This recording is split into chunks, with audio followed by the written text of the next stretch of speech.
On a retourné la situation. On dit, bon, l'enfant qui est dans ton dos, là, il y avait un bébé dans ton dos. L'enfant qui est dans ton dos, là, s'il est décédé aujourd'hui, là, il va en enfer.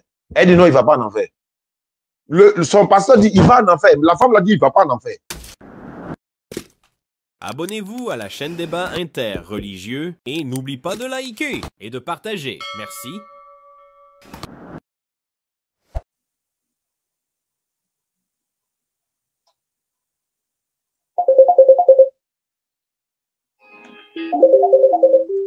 Ils sont pressés aussi. Hein.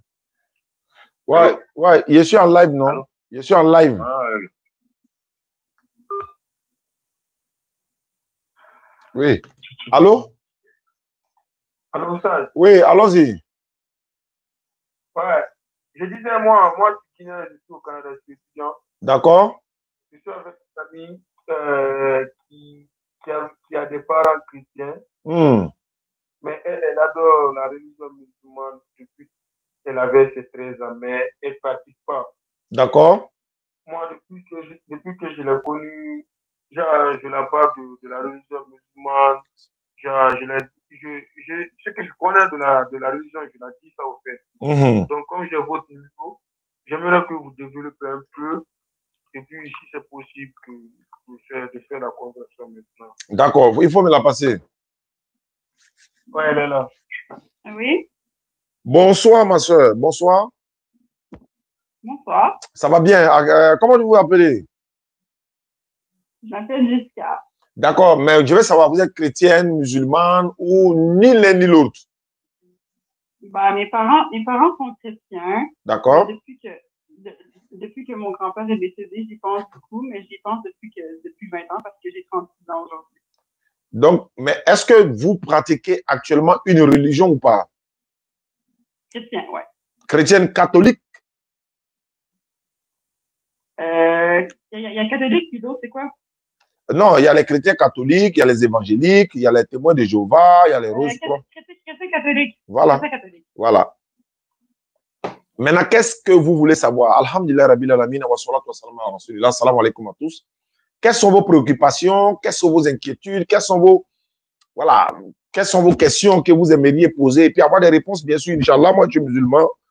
Je suis musulman, prédicateur dans le domaine de l'interreligieux. Je suis régulièrement sur l'Internet. Beaucoup de mes vidéos sont diffusées un peu partout. Avec la grâce d'Allah, les gens se convertissent en islam. Là où je vous parle actuellement, je suis en live sur TikTok et YouTube simultanément. Et les internautes nous suivent.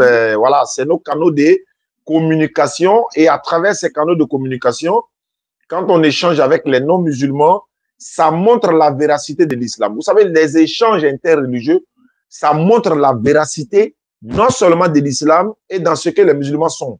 Parce que nous essayons de présenter notre religion et essayer de comparer ou encore confronter notre religion de façon pacifique, bien sûr, à la religion des autres. Et dans les échanges, les documents sont là. Ben, la religion musulmane a toujours pris le dessus, comme ça a été le cas depuis la fondation du monde. Étant donné que vous êtes catholique, est-ce que vous savez que la mère de Jésus, Marie, que vous appelez Maman Marie, si je ne me trompe pas, voilà, Maman Marie est une femme vertueuse, hein, l'une des femmes les plus vertueuses. Elle est mentionnée dans le Coran. Elle a un chapitre complet qui lui est dédié dans le Coran. Son fils Jésus est mentionné plusieurs fois dans le Coran. Le Coran accepte et l'islam accepte que Marie a conçu Jésus sans connaître un homme. C'est-à-dire que Jésus est né de façon miraculeuse. Tous les musulmans du monde acceptent cela. Voilà, le Coran le dit. Pardon? Je suis au courant de ça. J'ai pas compris? Ah, tu es au courant. Ah, tu es au courant. Ah, tu es au courant de ça. Ok, tu es au courant de ça. Mais est-ce que tu sais que dans le même Coran, il y a un chapitre complet du Coran qui est dédié à Maman Marie? Est-ce que tu le sais? Ça, je ne le savais pas, mais je savais qu'il y avait un lien. Voilà, donc le chapitre 19 du Coran, dans tous les Corans du monde, vous verrez le chapitre 19 est le chapitre de Marie, dédié spécialement à Marie, ça porte son nom. Alors qu'il y a un chapitre qui porte le nom des femmes, c'est-à-dire la sourate des femmes. La sourate 4, c'est la sourate des femmes. Il y a la sourate des hommes, mais je n'ai pas encore vu la sourate de l'homme. Mais il y a la sourate de Marie. Donc, c'est une manière de dire, nous ne sommes pas des antéchrists. Nous n'avons rien à voir avec ce que les gens nous collent à la peau. Voilà, tel que nous sommes des antéchrists, nous sommes des personnes mauvaises, nous sommes des personnes, etc. On nous colle toutes ces étiquettes-là. Donc, c'est pour dire, nous ne pouvons pas être antéchrists. Pourquoi? Parce que, voilà, Jésus est reconnu, islamiquement parlant, comme un véritable prophète, comme un messager d'Allah. Un musulman doit croire à tous les prophètes. Donc, si Jésus est un prophète, donc on croit en Jésus. Et si tu refuses de croire en Jésus comme prophète, ça veut dire que tu ne peux pas refuser de croire en Jésus et puis croire en Moïse, croire à Abraham, croire à la paix de Dieu soit sur eux tous. Jésus a dit dans la Bible aux Juifs, si vous croyez en Moïse, vous devez aussi croire en moi. Parce que Moïse a écrit de moi. Donc, vous ne pouvez pas croire en Jésus. Et puis, c'est-à-dire vous croyez en Moïse, vous refusez de croire en Jésus. Donc, aujourd'hui, les chrétiens, si vous croyez en Jésus, vous devez croire en celui que Jésus a annoncé qu'il viendra après Jésus, qui n'est d'autre que Muhammad Nabi sallallahu alayhi wa sallam, Muhammad Rasulullah. Muhammad est le messager d'Allah envoyé à l'humanité tout entière. J'ai une question à vous poser, ma soeur. Oui. La prière de la Sainte Marie, on va la faire ensemble. J'ai une question à poser. Quand on dit Sainte Marie, qu'est-ce qu'on dit? Mère de Dieu. Priez pour nous, pauvres pécheurs. Maintenant et à l'âge, notre mort. À l'heure de notre mort. Amen. Maintenant, je veux savoir, pourquoi dites-vous Sainte Marie, la mère de Dieu? Je veux savoir, pourquoi la mère de Dieu? Est-ce que vous pouvez m'expliquer? Je ne sais pas. Aïe, comment vous ne savez pas? Vous êtes catholique, non? Oui, mais... je ne sais pas. Ah, c'est qui? Vous ne savez pas, mais vous dites ça quand même. Hein, le truc, ça ici. J'ai dit à lui, attends, ça, tout ça est long. Si tu vois que tu m'appelles, c'est parce que... Voilà. Ne quittez pas. Hein. Ok. Ouais, c'est bon. Ouais, c'est vrai. Ne quittez pas. Ne quittez pas. J'ai un petit mot d'avion et puis récupérer par la suite. Désolé les gars, voilà, on va revenir tout à l'heure, Inch'Allah. Et je vous salue. Hein. Ouais, salam alaikum à tous. Et qu'Allah facilite. Ok, je vais prendre celui-là.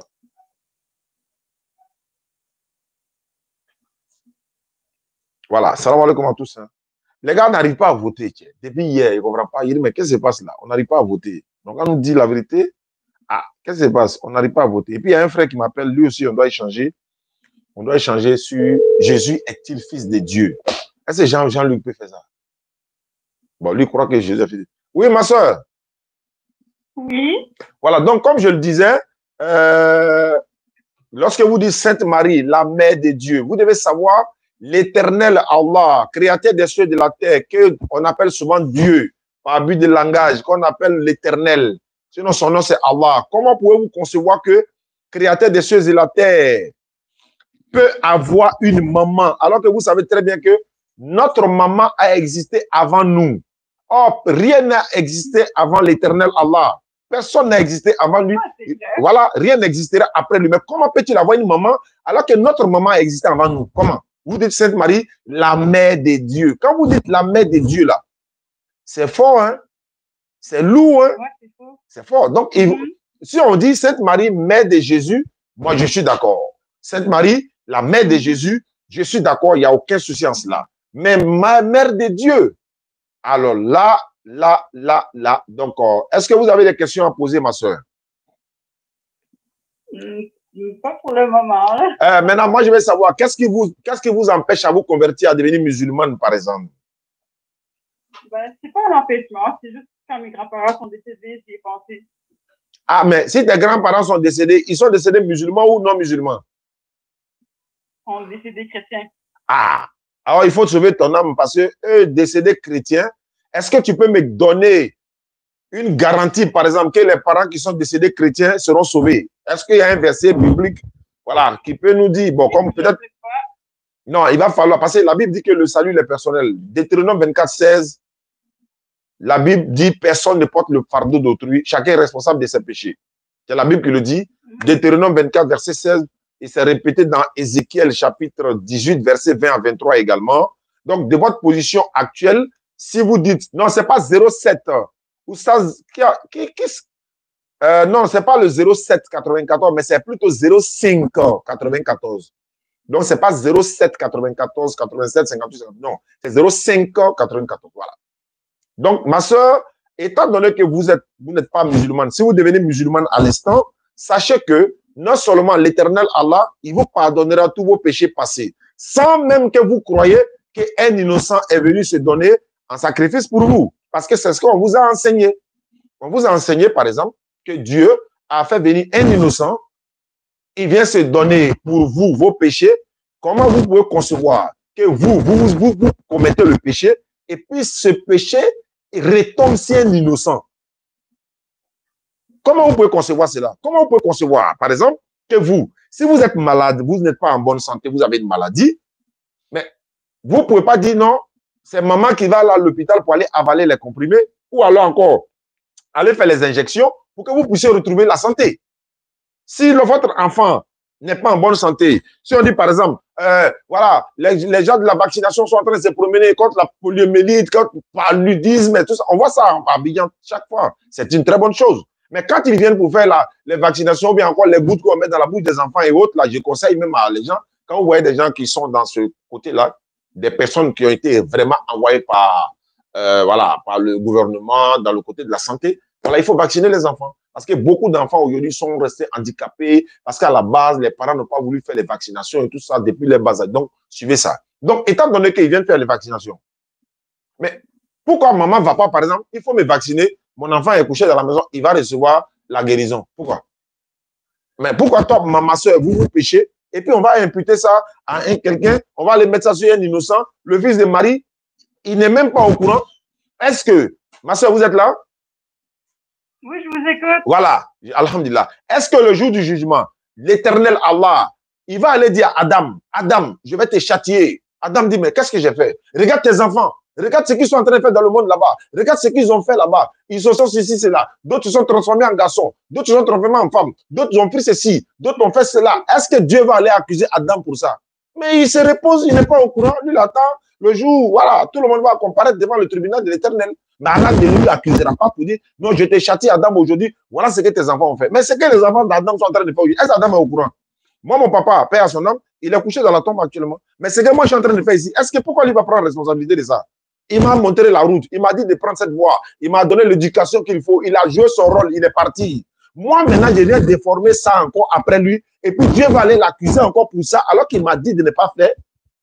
Non, non, non, c'est trop injuste, ça, ma soeur. Donc, ça n'a rien à voir avec ce qu'on vous a dit. Nous, on a croisé des témoins de Jéhovah devant notre maison une fois. Et puis, ils étaient trois. Il y avait une femme et puis il y avait deux hommes. Mais l'autre ne parlait pas. Et puis, on est sorti de la cour. Je crois qu'il y avait moi et qui, je ne me rappelle plus. On leur demande. Il dit, venez nous évangéliser. C'était en 2014 par là. Il dit, bon, on est venu nous parler de la parole de Dieu, etc. Ok, allons-y, on vous écoute. Avant qu'ils ne prennent la parole, on dit, bon, attends, vous croyez au péché originel? Ils disent, oui, oui, oui, effectivement. On peut vous poser une question? Oui, allons-y. Mon frère, si vous mettez un enfant au monde aujourd'hui, oui, si l'enfant est décédé là, il ira en enfer ou au paradis? Le monsieur dit, l'enfant ira à l'enfer. Il dit, pourquoi? Il dit, parce qu'il est né avec le péché adamique. Ok. Ils sont ensemble, hein? La femme est dans le groupe, hein? Madame, nous, on connaît douleur de l'enfantement. On sait que la femme, là, on sait. On dit, madame, hein, si vous mettez un enfant au monde tout de suite là-haut, l'enfant est décédé là, il ira au paradis ou bien en enfer? Au départ, elle a dit non, il ira en enfer. On a retourné la situation. On dit, bon, l'enfant qui est dans ton dos là, il y avait un bébé dans ton dos. L'enfant qui est dans ton dos là, s'il est décédé aujourd'hui là, il va en enfer? Elle dit non, il ne va pas en enfer. Son pasteur dit, il va en enfer. La femme l'a dit, il ne va pas en enfer. Tu as vu? Il va faire quoi en enfer? Il a fait quoi? Elle connaît douleur d'enfacement. Elle connaît. Donc, elle n'a pas accepté. Et nous, on était d'accord. Comment tu as d'apprendre mon enfant pour le jeter en enfer? Comme il m'a donné 10 000 euros, qu'on est en train de dire ça. La femme a souffert pour mettre son enfant au monde. Donc, ma soeur, voilà un peu. Donc, la question est de savoir, qu'est-ce qui vous empêche à devenir musulmane? Est-ce que vous voulez accepter l'islam? N'acceptez pas l'islam à cause de l'homme. N'acceptez pas l'islam parce que vous allez avoir du travail. N'acceptez pas l'islam parce que vous allez avoir de l'argent ou mari ou mariage. Si quelqu'un vous a promis mariage, Et puis, pour vous convertir en islam, c'est pas sincère. Allons-y, quelle est votre question? Hein? Non, ça part avec moi. Pardon? Oui. Non. C'est une Ivoirienne. Elle est née ici. Elle est née ici au Canada. Voilà. On s'est rencontrés ici. Bon, j'ai remarqué qu'elle aime tellement la religion musulmane. Donc, j'ai pu mettre maintenant ce que moi aussi je connais, je l'ai dit. Et puis, j'avais votre numéro. J'ai essayé de pour que vous aussi vous développez un peu. Ah bon? Sinon, quand même, elle aime la religion musulmane quand même. Parce que quand on est ensemble, elle n'aime pas souvent de la religion. Moi aussi, j'approuve son... Ouais, mais c'est normal. Mais moi, je veux savoir, est-ce que elle veut se convertir de façon volontaire ou bien qu'est-ce qui se passe? Je veux savoir. C'est volontaire. Ah, c'est volontaire, alhamdoulilah. Avant de connaître lui. Ah, d'accord. D'accord. Pour devenir musulmane, ma soeur, d'abord, vous n'avez pas 5 francs à payer à qui que ce soit. Il n'y a pas de sacrifice à faire. Il n'y a pas de l'Holocauste. Il n'y a pas la croyance à je sais pas, à la crucifixion de qui que ce soit. Vous priez, vous allez vous convertir en attestant de votre bouche, reconnaître dans votre langue que la seule divinité qui mérite l'adoration, ce n'est pas Jésus, ce n'est pas Marie, ce n'est que Allah, subhanahu wa ta'ala, Allah seul digne d'être adoré sur la terre comme au ciel, partout. Allah est la seule divinité à être adorée. Et ensuite, vous devez accepter que Muhammad sallallahu alayhi wa sallam est l'envoyé d'Allah et le dernier de tous les prophètes et messagers. Après lui, il n'y aura pas de prophète pour venir nous transmettre encore des messages. Non, non, non, non, ça n'a rien à voir. Muhammad sallallahu alayhi wa sallam est le dernier des prophètes et reconnaître que Jésus-Christ il n'est pas Dieu. Ça veut dire que ta reconnaissance même ne changera rien. Parce qu'il n'est même pas Dieu même. Donc, Jésus n'est ni Dieu ni fils de Dieu. C'est un envoyé de l'Éternel. Il a été envoyé par Allah. Tout à l'heure, je vais faire un débat avec un frère sur le thème de Jésus est-il fils de Dieu. Donc, on va essayer de donner des explications. Les gens vont comprendre avec la grâce d'Allah et ils seront d'accord avec les musulmans quand on dit Jésus n'est pas fils de Dieu, bien quand on dit Dieu n'a pas d'enfant, l'Éternel là, il n'a pas d'enfant. Donc, ma soeur, pour devenir musulmane, vous levez l'index droit qui symbolise l'unicité. Êtes-vous prête? Oui. Allons, Essa. Il faut lever l'index droit. Et vous allez répéter après moi. Et ceux qui nous suivent à travers le monde, on lève l'index droit avec la sœur pour pouvoir l'accompagner dans sa conversion volontaire. Nous sommes après Ramadan. Je ne sais même plus nous sommes à combien. Parce qu'on en a fait des dizaines depuis longtemps. Voilà. On n'a pas pu comptabiliser tout ça. Mais tout ce qu'elle a fait, bon. Le nombre est important. Mais voilà. Une seule personne convertie en islam, c'est fort. Allons-y, ma sœur. Vous levez l'index droit, c'est bon? Ouais. Vous répétez après moi. Vous dites Ashhadu. Ashhadu. An la ilaha. An la ilaha. Illallahu. Illallahu. Wa ashhadu. Wa ashhadu. Anna. Anna. Muhammadan. Muhammadan. Abduhu. Abduhu. Wa rasuluhu. Wa rasuluhu. J'atteste avec ma langue. Il faut répéter ça. Il faut dire j'atteste avec ma langue. Ok, j'atteste avec ma langue. Je reconnais dans mon cœur. Je reconnais dans mon cœur. Il n'y a pas de divinité qui mérite l'adoration. Il n'y a pas de divinité qui mérite l'adoration. Sauf Allah. Sauf Allah. Et Muhammad est le messager d'Allah. Et Muhammad est le messager d'Allah. Jésus-Christ est le messager d'Allah. Jésus-Christ est le messager d'Allah. Maman Marie est la servante d'Allah. Maman Marie est la servante d'Allah. Voilà, il faut descendre la même, ma soeur. Musulman à l'instant, musulman fier de l'être. Vous êtes musulman à l'instant. Il y a un groupe WhatsApp des filles converties en islam. Aïcha Silla et les autres sœurs sont là. La sœur Touré, etc., etc. On va vous ajouter dans ce groupe WhatsApp. Elles vont vous apprendre à prier au fur et à mesure, etc., etc. Et qu'Allah fasse que on se retrouve au paradis. Parce que lorsqu'on ira au paradis, Inch'Allah, dans le rang du paradis, moi, en tout cas, on a un dossier où on doit aller poser plainte. Comme tu es catholique là, tu vas nous accompagner. Tu es devenu musulman aujourd'hui. On va aller poser plainte chez la maman de Jésus. Voilà, la maman de Jésus, Marie, nous, on doit aller demander audience auprès d'elle. On va poser plainte, justice pour son enfant.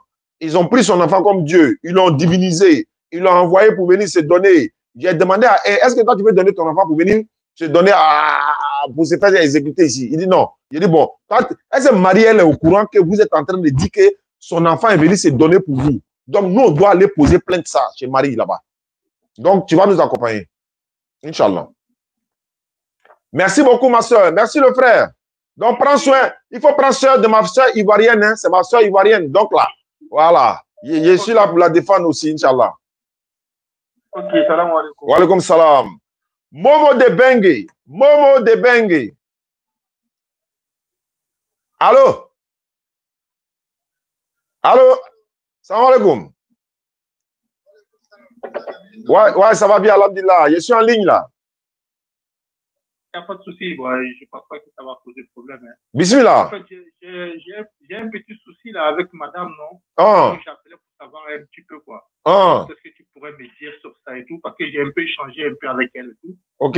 Voilà, bon, en fait, je suis marié à peu près il y a au mois de janvier, tu vois, avec ma femme. Ma femme, elle est en Guinée là, présentement. Tu vois. Et que là, elle est enceinte de 3 mois, à peu près. Et que tu sais, pendant sa grossesse et tout, elle faisait des mauvais rêves et tout, comme quoi et tout. Elle avait des relations avec un homme, tout ça, tu vois. Et qu'elle en a parlé à sa mère et tout. Et sa mère lui a donné un truc pour attacher autour de ses rêves, tu vois. Sa mère lui a donné, attends, elle lui a donné quoi? C'est Baya, non? Voilà, un truc comme Baya, quoi. Si c'est Grigiri ou bien c'est Baya? Je sais pourquoi il demande. C'est Baya. Ah, ok. En fait, c'est Baya. Ils ont lu le Coran dessus. Elle m'a dit qu'ils ont lu le Coran. En grand mot, c'est l'écriture du Coran. Et puis, ils ont fait attacher ça au cou de RN, tu vois. Hein? Et moi, là, il y a 2 semaines, j'ai vu ça sur elle. Je lui ai dit, ah, mais ça, c'est quoi ça? Elle me dit non et tout. Effectivement, je n'ai pas voulu te dire et tout. Je faisais des mauvais rêves et tout. Et que c'est là que j'en ai parlé à ma mère. Ma mère m'a dit non, il fait ça. En bas où? Non, maman aussi. Elle n'a pas sciencé. Maintenant, je lui ai dit, mais attends, mais tous les jours, tu récites la Fatiha. Oui. Et dans la Fatiha, la sourate de Fatiha te dit, oui, il n'y a pas de protection en dehors d'Allah. Ayat al-Kursi, tout courant que tu lis là, ça t'a pas protégé, tu t'en as attaché encore. Voilà. Je lui ai dit, ça, toi seul nous implorons ce coup. Tous les jours, tu récites au moins 19 fois, 17 fois la Fatiha. Elle lit bien le Coran et tout, hein. Elle est partie à l'école et tout, enfin, en tout cas, elle maîtrise bien le Coran, tu vois. Elle n'est pas artiste du Coran, mais elle sait lire en arabe et tout. C'est-à-dire qu'il met le Coran devant elle, elle sait lire. Maintenant, ça a cherché quoi dans faire des choses là encore? Tu vois. Donc, 2 jours là, elle et moi, c'est un peu notre bonbon, quoi. Mais il n'y a pas bonbon dedans. Ça là, l'islam n'a jamais dit ça. Ça là, c'est pas Baya. Baya là, il y a boule, non? Ça là, c'est gris-gris, hein?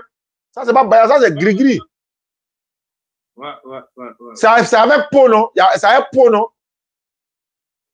Non, c'est un fil blanc et tout. Un fil gris, façon blanc, un peu gris. Non, elle n'a qu'à sciencer, non? Elle n'a qu'à quitter dans ça. Ça là, ça n'a rien à voir avec l'islam. Voilà, ça n'a rien à voir avec l'islam. Donc, quand il lit le Coran même là-haut, en lisant le Coran là même là, c'est une protection. Allah a dit dans le Coran, demande protection auprès d'Allah. Les 3 dernières sourates du Coran là, c'est la protection contre les génies, contre les djinns, mâles comme femelles. Ça est dans le Coran, c'est Allah qui a donné. En fait, Allah nous donne des remèdes. On laisse les remèdes d'Allah.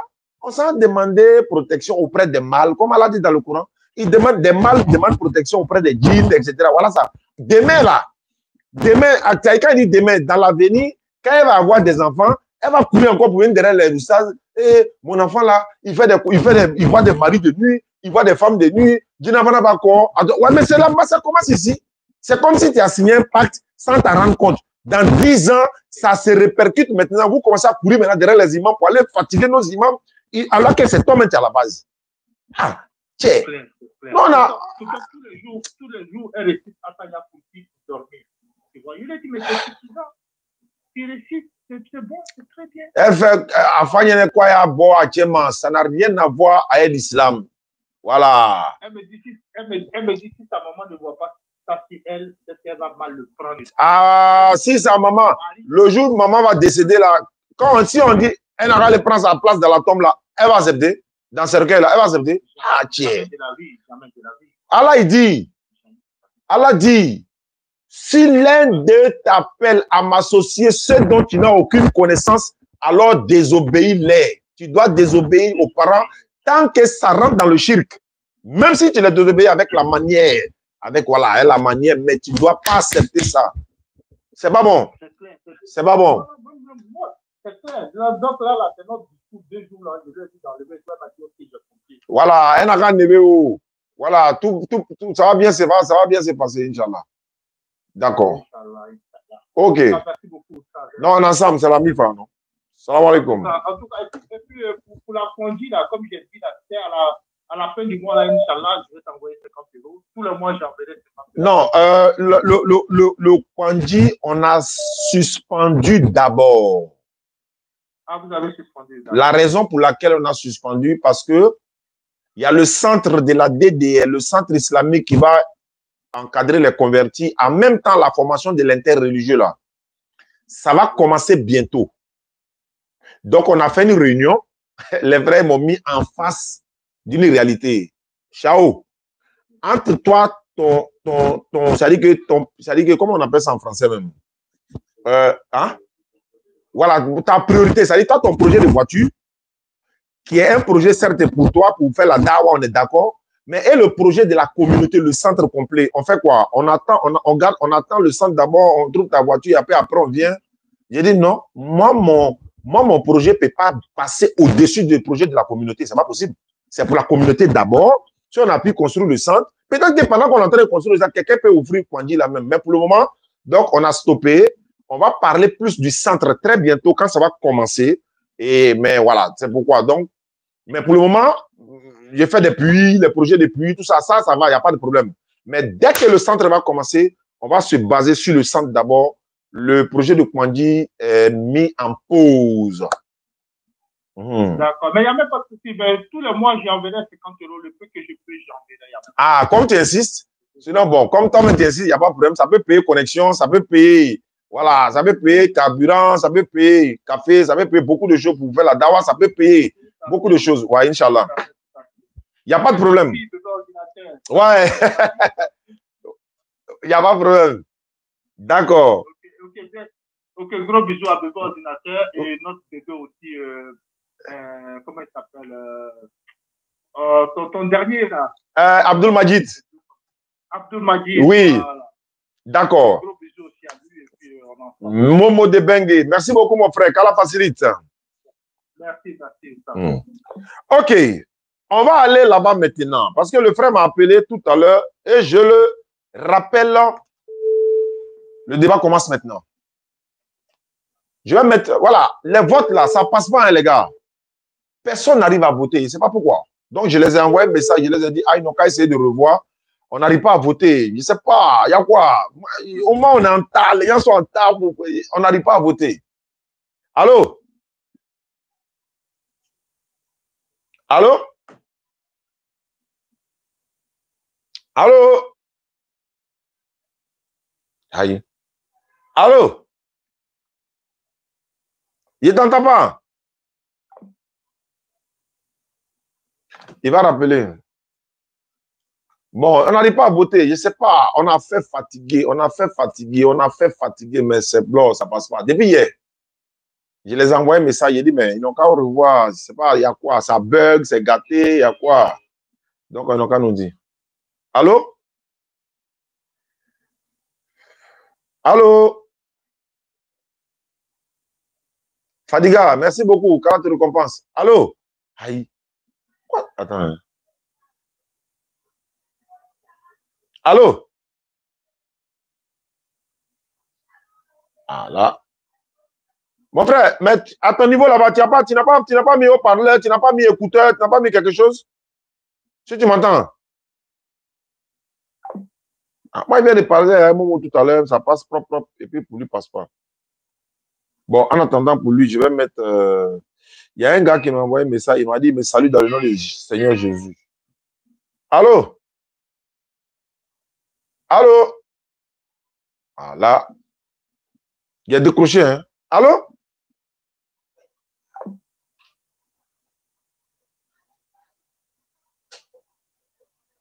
Iti, assalamu alaikum, Rasta. Vraiment besoin de vous. Appel à appel moment, je veux vous appeler.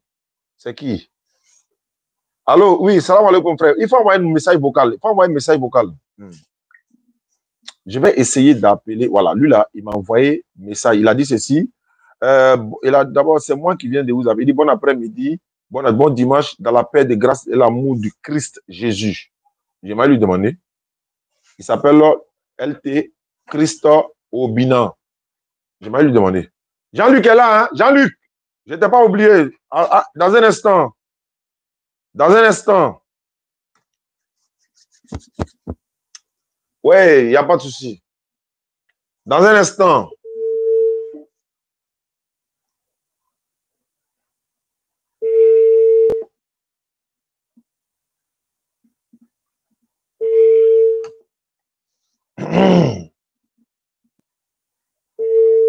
Ah, peut-être c'est ça. Les gens sont là votés. Allô? Oui, bonjour. Bon après-midi, monsieur Pat. Mais oui, bon après-midi, là, j'accepte. Pourquoi tu dis dans le nom de Jésus? Pourquoi tu mets ça là-dessus?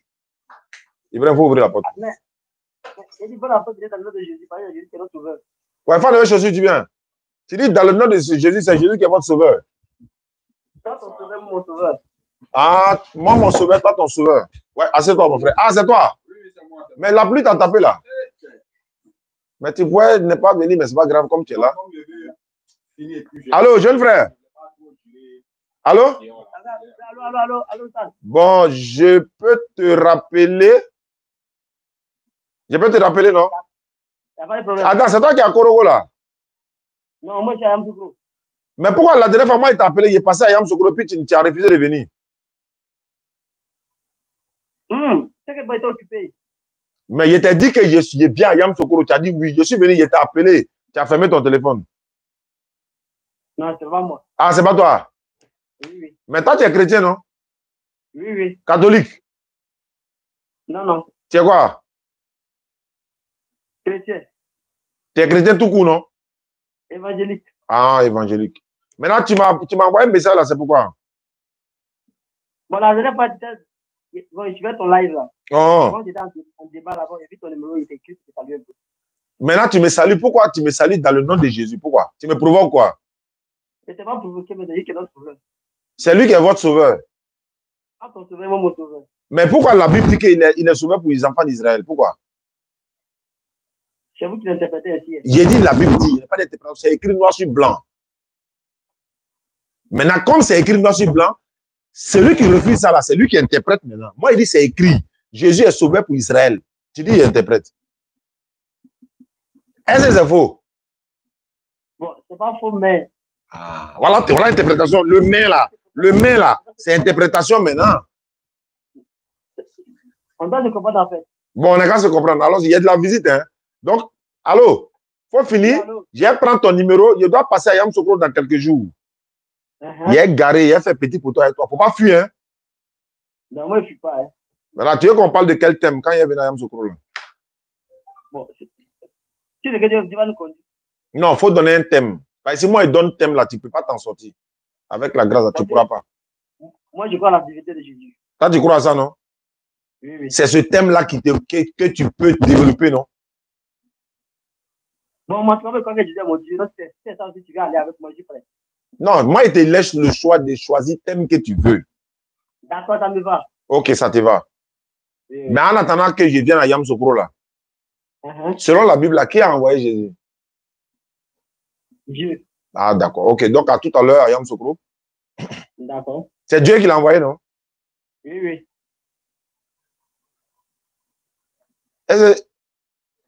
Tu as quel âge? Il y a 23 ans. Ah, je comprends. Tu n'as pas encore 50 ans, tu as vu Abraham?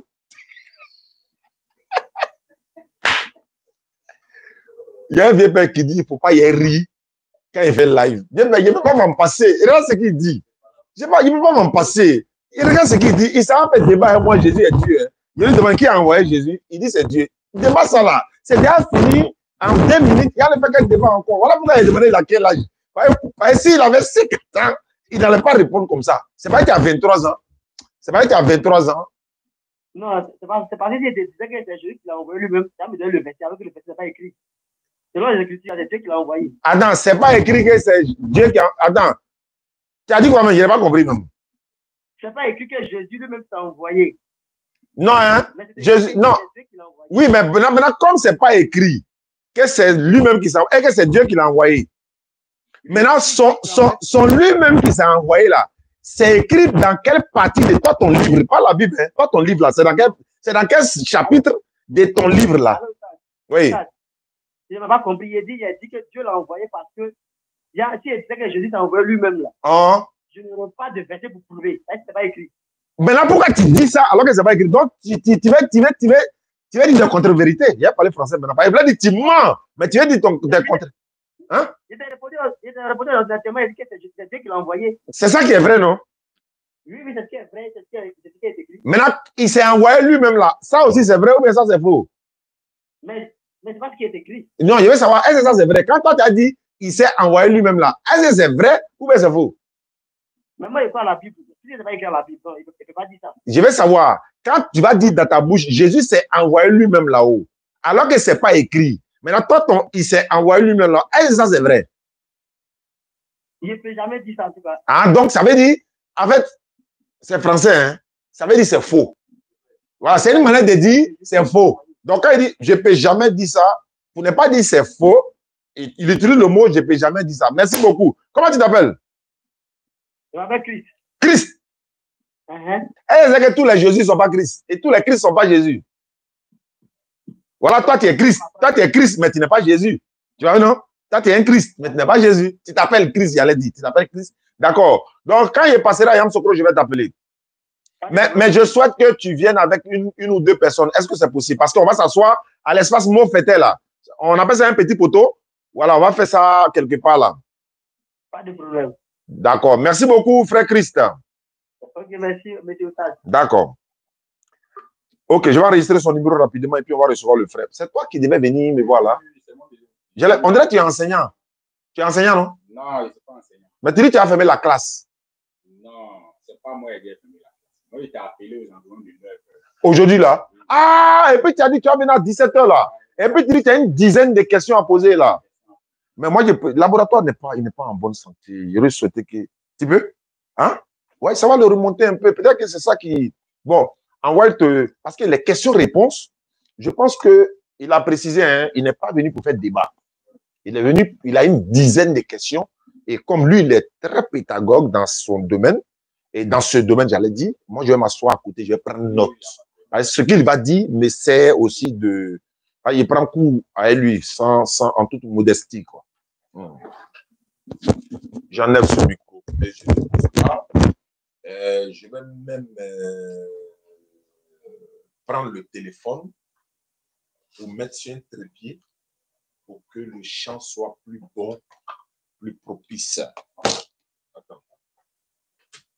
Attendez-moi. Les gars, ce sont les aléas du direct. Hein. Non, c'est normal.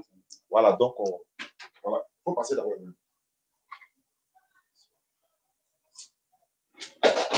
Voilà. Vous pouvez commencer déjà. Moi, je vais... On peut commencer. Tu peux te présenter tout. Moi, je suis le frère Doua Alexandre. D'accord. Voilà. Mes préoccupations, c'est au niveau... Je suis venu poser un certain nombre de questions. Blanc, voilà. Oui. Un certain nombre de questions. Voilà, pour qu'il soit plus éclairé. C'est pas grave. Bon, la première question est que entre Adam et Jésus, qui est grand? N'oublie pas de partager ça. Non. Voilà, c'est bon. Si j'ai oublié, faites-moi ça. D'accord. Bien. Déjà, la grandeur ici, on va répondre sur 2 plans. Sur le plan de l'existence, de la venue dans le monde en tant qu'humain, Adam est naturellement plus grand puisqu'il est le père de Jésus. Il est le premier être humain, Jésus étant son enfant. Et Jésus même a dit, il s'appelait dans la Bible, dans le Nouveau Testament, fils de l'homme. Fils de l'homme. Et ça veut dire en hébreu, Ben Adam. En arabe, Ibn Adam. Ça veut dire que c'est le descendant d'Adam. Donc quand Jésus s'est fait appeler enfant d'Adam, fils de l'homme, Ben Adam en hébreu, donc ça veut dire son père est plus grand que lui. Mais seulement maintenant, dans la fonction, le rôle que Jésus a joué, il était l'un des grands messagers que Dieu a envoyés sur la terre. Donc l'islam nous enseigne qu'il y a plus de 124 000 prophètes, parmi lesquels 313 messagers.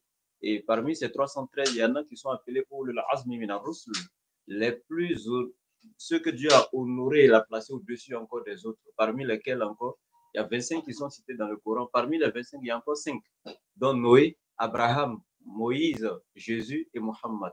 Donc, dans ce cadre-là, Jésus est plus grand. C'est comme si tu me demandais, entre le président et son père, qui est plus grand? Oui, dans l'existence, le père est plus grand que son enfant. Mais dans la fonction, le rôle qu'il a joué sur la terre, le président est plus grand que son papa parce qu'il est président, son père n'est pas président. Donc, voici un peu la réponse. Merci.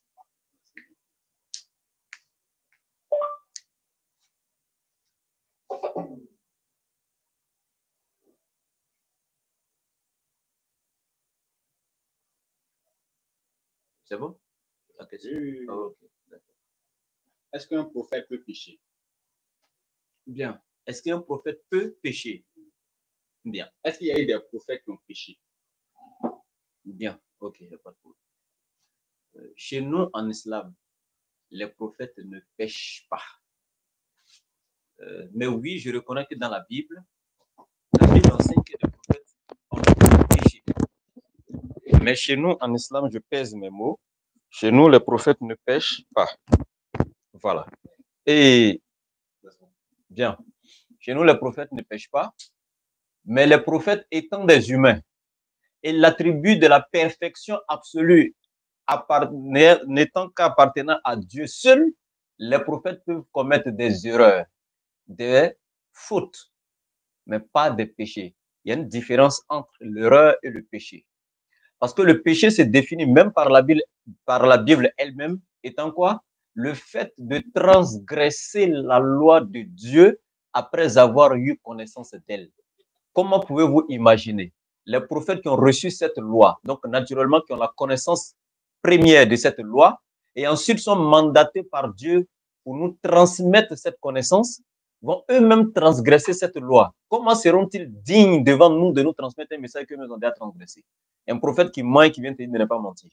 Un prophète qui vole et lui vient te dire de ne pas voler. Non. Chez nous, en islam, c'est contraire à la morale. Parce que ce que tu dis en islam doit être en harmonie avec ce que tu fais. C'est pourquoi Allah il dit dans le Coran, dans la sourate 61, vous les croyants, pourquoi dites-vous ce que vous ne faites pas vous-même? Et cela est abominable auprès d'Allah de voir un être humain dire ce qu'il ne fait pas lui-même. Voilà, donc comme je dis, les prophètes peuvent commettre des erreurs, parce que ce sont des humains, ils ne sont pas Dieu, mais ils ne commettent pas de péché, le péché étant la transgression de la loi de Dieu après avoir eu connaissance d'elle. Les prophètes ne transgressent pas la loi de Dieu après avoir eu connaissance d'elle. Merci. On va revenir encore un peu sur Adam. Par rapport à la création d'Adam, de la manière qu'il a paru, de la manière qu'il l'a formé, et puis de la manière que Dieu a fait venir Jésus, par rapport à ces différentes créations-là, qui est le plus grand? Je ne comprends pas. Bon, Adam n'a pas de père et il n'a pas de mère. Et puis, Dieu l'a créé sans père ni mère. Maintenant, Jésus, il a une mère, mais il n'a pas un père, mais il est venu par naissance. Mais sa naissance, ça a été par l'esprit, par la vertu de l'esprit, selon le livre saint, selon la Bible, il est venu par la vertu de l'esprit. Ta mère était une vierge. Et la Bible dit non que Jésus, Marie vieille, s'est retrouvée enceinte par la vertu de l'esprit. Donc, au travers de cette grossesse-là, c'est au travers de ça qu'elle a ensuite accouché Jésus. Donc, quand on compare leurs deux venus, de la manière les deux sont venus, qui est le plus grand? Bon, moi je pense que le plus grand, si on doit regarder la logique, humaine, naturelle, que Dieu nous a donné l'intelligence. On dirait qu'Adam est le plus grand. Pourquoi? Parce que Jésus, au moins, s'il a eu une mère, sans l'intervention, bien sûr, d'un gamète mâle, ben Adam, il n'a pas eu de père ni de mère, donc naturellement, il serait le plus grand. Bon, là-dessus, moi, je ne suis pas d'accord. D'accord, il n'y a pas de problème, vous pouvez me dire. Pas d'accord parce que Adam, pourquoi je ne suis pas d'accord? Parce que Adam, si de la manière qu'il est venu là, ce qui allait faire de lui plus grand que Jésus, c'est que il a été formé par la poussière de la terre. Bien sûr. Il a été formé par la poussière de la terre. Et Dieu lui a donné un seul commandement. Un seul commandement selon la Bible. Mais ce seul commandement, on a constaté que Adam n'a pas pu, il a respecté ça sur un temps jusqu'à ce qu'il ne puisse plus respecter ce commandement et qu'il puisse désobéir à Dieu et que Dieu puisse le chasser du jardin. Quel est ce commandement? Le commandement est qu'il ne devait pas manger aux fruits défendus. Aux fruits défendus. Et il a mangé aux fruits défendus. Et Dieu l'a chassé du jardin. Dieu l'a maudit même et l'a chassé du jardin. Alors que, oui, Dieu l'a maudit. Dans la Bible, je peux te donner le passage. Si tu veux, je te donne. Allons-y. Voilà. Maintenant, Jésus. Jésus, lui, il naît par la vertu du Saint-Esprit. Quand il naît par la vertu du Saint-Esprit, Jésus, lui, ne pêche pas. De la manière qu'Adam a été tenté, Jésus aussi a été tenté. Jésus, il a vaincu son épreuve, la tentation que lui a eue là. Et puis il n'a pas eu une seule tentation. Parce que Adam, c'était un seul commandement. C'était un seul commandement que Dieu lui a donné. Et ce seul commandement-là, il n'a pas pu respecter. Alors que dans le cas de Jésus, le diable s'est approché de lui et il a tenté Jésus avec plusieurs versets même de la Bible. Plusieurs versets pour tenter Jésus. Et quand il prenait ces différents versets pour tenter Jésus, Jésus a vaincu le diable parce qu'il n'a pas péché. Alors que Adam, dans sa création, aussi mystérieuse qu'elle le soit, Adam a échoué en péchant, en ne respectant pas un seul commandement qui lui a été donné. Si tu veux, je peux donner des passages, hein. Les deux passages pour comparer. Ça va? Donc, au travers de cela, Adam a péché, il a désobéi à Dieu. Jésus n'a pas péché jusqu'à ce qu'il quitte même sur la terre. Il n'y a pas un passage de la Bible qui a montré que Jésus a désobéi à Dieu. Okay. Donc, puisque dans la spiritualité... Mais je crois que c'est les questions que vous posez. Oui. Ouais, c'est... Okay. Bon, comme tu disais que d'expliquer... Voilà, non, je pense que vous avez eu le temps quand même largement. Oui. Voilà. Donc, ce que je peux dire tout simplement, je répète encore, parce que vous avez posé une question et vous êtes allé sur quelque chose d'autre. Vous avez dit, dans la création, Adam qui est venu sans père, sans mère, Jésus qui est venu avec une mère sans père, dans leur manière de venir à l'existence, qui est plus grand? Oui. C'est la question que vous avez posée. Oui. Mais vous êtes allé maintenant dire que vous n'êtes pas d'accord avec ma réponse, mais Adam a péché, Jésus n'a pas péché, mais on ne parlait pas de... La question n'était pas sur ça. Oui, j'étais en train de... Vous n'avez pas posé la question sur ça. Si je veux répondre directement, c'est moi je réponds. Oui. Voilà, c'est moi je réponds. Et j'ai déjà compris. Voilà. Ce que je peux dire tout simplement, je répète, Adam, dans la création, dans la manière de venir à l'existence, est forcément plus grand que Jésus. Parce que je répète, Adam est sorti de la terre sans l'intervention d'un gamète mâle, sans passer 9 mois dans le liquide amniotique d'une femme. Adam est sorti directement adulte barbu, sans téter le sein maternel d'une femme, sans mettre une femme impure à sa venue dans le monde, contrairement à Jésus où Marie allait au temple après l'accouchement pour aller se purifier. On ne se purifie que lorsqu'on est impur. Adam est venu à l'existence directement, sans mère, sans père. ça c'est plus grand que celui qui a eu une mère sans l'intervention d'un gamète mâle. Et Jésus lui-même, le passage, la référence m'échappe, mais il a dit dans l'évangile, vous allez confirmer, il a dit, il dit à ses disciples, il dit, même de cette pierre-là, l'Éternel, Dieu peut faire sortir des êtres. Alors si Dieu même d'une pierre peut faire sortir des êtres, vous imaginez un être qui sort d'une pierre ou directement de la terre directement, et puis un être qui sort d'une femme, qui est plus grand? Non, ça, il n'y a même pas de débat. Maintenant, dans le cadre maintenant de qui a commis péché, etc., moi je vous dis clairement qu'Adam n'a pas commis le péché selon la Bible. Ah oui, Adam n'a pas commis le péché, parce que lui a défini le péché ici en étant quoi, et vous serez d'accord, parce que personne ne peut donner notre définition du péché si ce n'est que le fait de transgresser la loi de Dieu après avoir eu connaissance d'elle. Ça, c'est la définition. Quelle était la loi de Dieu au temps péché. d'Adam? Je viens, justement, je te dis qu'Adam n'a pas commis de péché. Et tu as affirmé ici qu'Adam a commis péché, excepté Jésus. Non, Adam n'a pas commis de péché, parce que selon ta Bible, Adam n'a pas commis de péché dans quel sens? Parce qu'au temps d'Adam, tu dis l'Éternel Dieu lui a donné un commandement.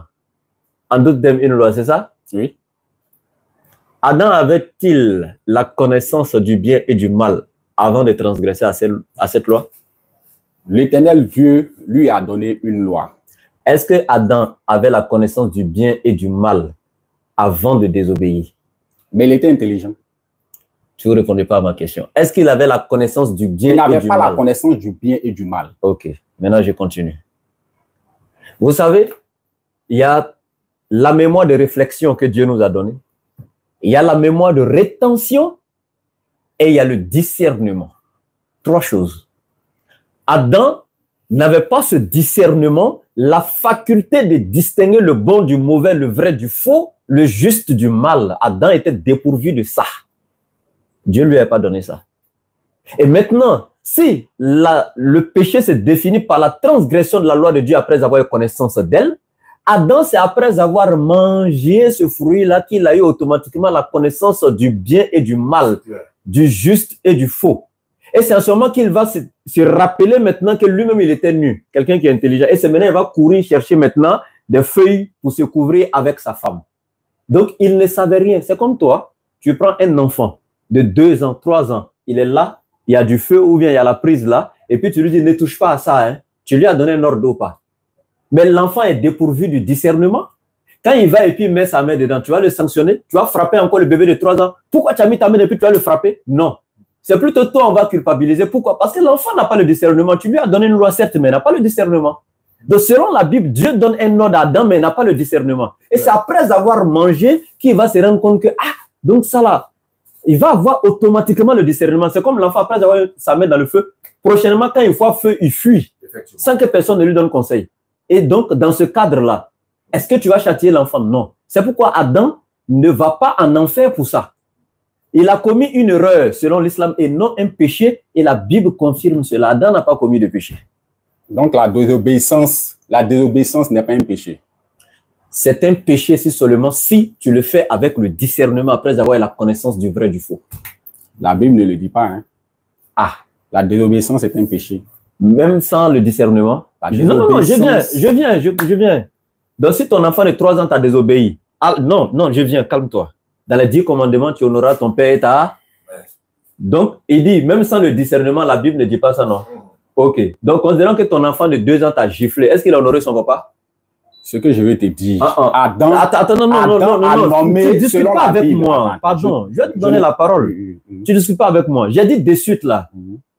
C'est un péché seulement si tu as le discernement. Tu m'as dit non, la Bible ne le dit pas. Oui. Et j'ai dit un bébé de 2 ans qui n'a pas le discernement, qui a giflé son papa ou sa maman.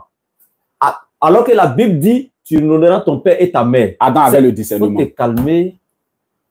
Ou bien, tu avais me poser une question, je parle, il y a quel problème? Il faut te calmer. Je répète, tu dis, parce que moi je suis très méticuleux, je vous donne la parole, mais vous vous calmez. Vous dites que, est-ce que c'est un péché lorsqu'on transgresse la loi de Dieu? Il dit oui, ça serait un péché seulement si tu as le discernement. Mais si tu n'as pas le discernement, ce n'est pas un péché. Vous dites la Bible ne le dit pas. Il dit ok, comme la Bible dit tu honoreras ton père et ta mère, un enfant de 3 ans qui n'a pas le discernement, qui a giflé son papa ou sa maman, parce que sa maman lui a arraché peut-être du biberon, pas. Est-ce que l'enfant a eu un péché? Est-ce que Dieu va le sanctionner sous prétexte qu'il a désobéi au commandement? Il a dit tu honoreras ton père et ta mère? Non, parce que l'enfant n'a pas le discernement. Même sa mère, même qui l'a giflé, si elle est intelligente, elle ne va pas frapper l'enfant en retour parce qu'elle sait que c'est un bébé. Il ne sait pas ce qu'il fait actuellement. Mais s'il avait 15 ans qu'il avait giflé, maman allait lui rendre.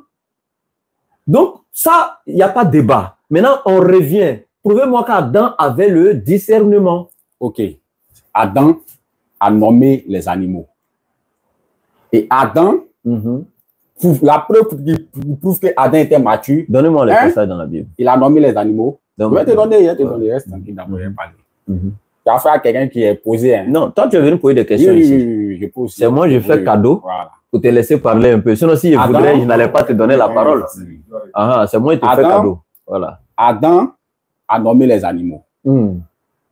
Adam, lorsqu'il s'est senti seul, qu'il a vu que tous les animaux avaient des coupes, Adam a senti qu'il n'avait pas un être semblable à lui, qui le ressemblait. Et Adam a manifesté ça. Qu'elle a manifesté ça? La Bible dit que Dieu l'a fait endormir et il a fait venir, il a pris sa corde et il a fabriqué Ève, qui était son épouse. Qu'elle a fabriqué, quand il a créé Ève, qui était son épouse, Adam a dit, cette fois-ci, voici la chair de ma chair et l'os de mes os. Ce qui sous-entend a dit que on ne peut pas comparer Adam à un enfant de 3 ans, à quelqu'un qui ne sait pas ce qu'il fait. Et puis, Adam, lorsque Adam était dans le jardin, Adam n'a jamais désobéi à Dieu parce que le commandement que Dieu lui a donné là, Adam a suivi ça à la lettre. Jusqu'à ce que Ève, qui est sa femme, arrivait à le dissuader et il a laissé la voix de Dieu et il a écouté la voix de sa femme. Donc Adam n'est pas comparable à quelqu'un à quelqu'un qui n'a pas ses sens. Ok, je te réponds là. Après avoir mangé le fruit, la Bible dit que c'est en ce moment que ses yeux se sont ouverts. Quels sont les yeux qui se sont ouverts? Est-ce que, je pose la question, écoutez très bien. Après avoir mangé le fruit, les yeux d'Adam se sont ouverts. Je pose une question simple. Est-ce que Adam était aveugle avant de manger le fruit? Non, juste la réponse. Est-ce qu'il était aveugle? Il n'était pas aveugle. Est-ce qu'il dormait? Il ne dormait pas. Est-ce que les paupières étaient fermées? Ses paupières n'étaient pas fermées. Quand on dit ses yeux se sont ouverts, ça veut dire quoi? Ce sont les paupières de discernement qui étaient ouvertes. Ça fait 1. Deuxièmement, la Bible dit après avoir mangé, Adam maintenant a découvert qu'il était nu. Pourquoi avant de manger le fruit, il ne savait pas qu'il était nu, mais c'est après avoir mangé, il a su qu'il était nu? C'est une question que tu me poses. Et quelle est cette connaissance du bien et du mal qu'il a eu après avoir mangé le fruit, alors que selon toi, il avait déjà cette connaissance avant? Je n'ai jamais dit qu'il avait la connaissance du bien et du mal. Ce que je dis, il faut bien m'écouter. Je dis que Adam était mature. Mature, ça veut dire que adulte. Voilà. Il était adulte. Voilà. Adam était adulte. Et Adam n'est pas comparable à un enfant qui ne sait rien. Puisqu'un enfant qui ne sait rien peut marcher ici, s'il ne sait pas que c'est escalier, il va tomber, il va se blesser. Mais Adam, quand c'est escalier, il sait que c'est escalier. Parce que c'est Adam, il a su qu'il n'avait pas une femme. Il a reconnu qu'il n'avait pas une femme. Il a su que les différents animaux... Laisse-moi t'expliquer. Et puis après, je suis en train de détailler un peu. C'est moi j'explique les choses.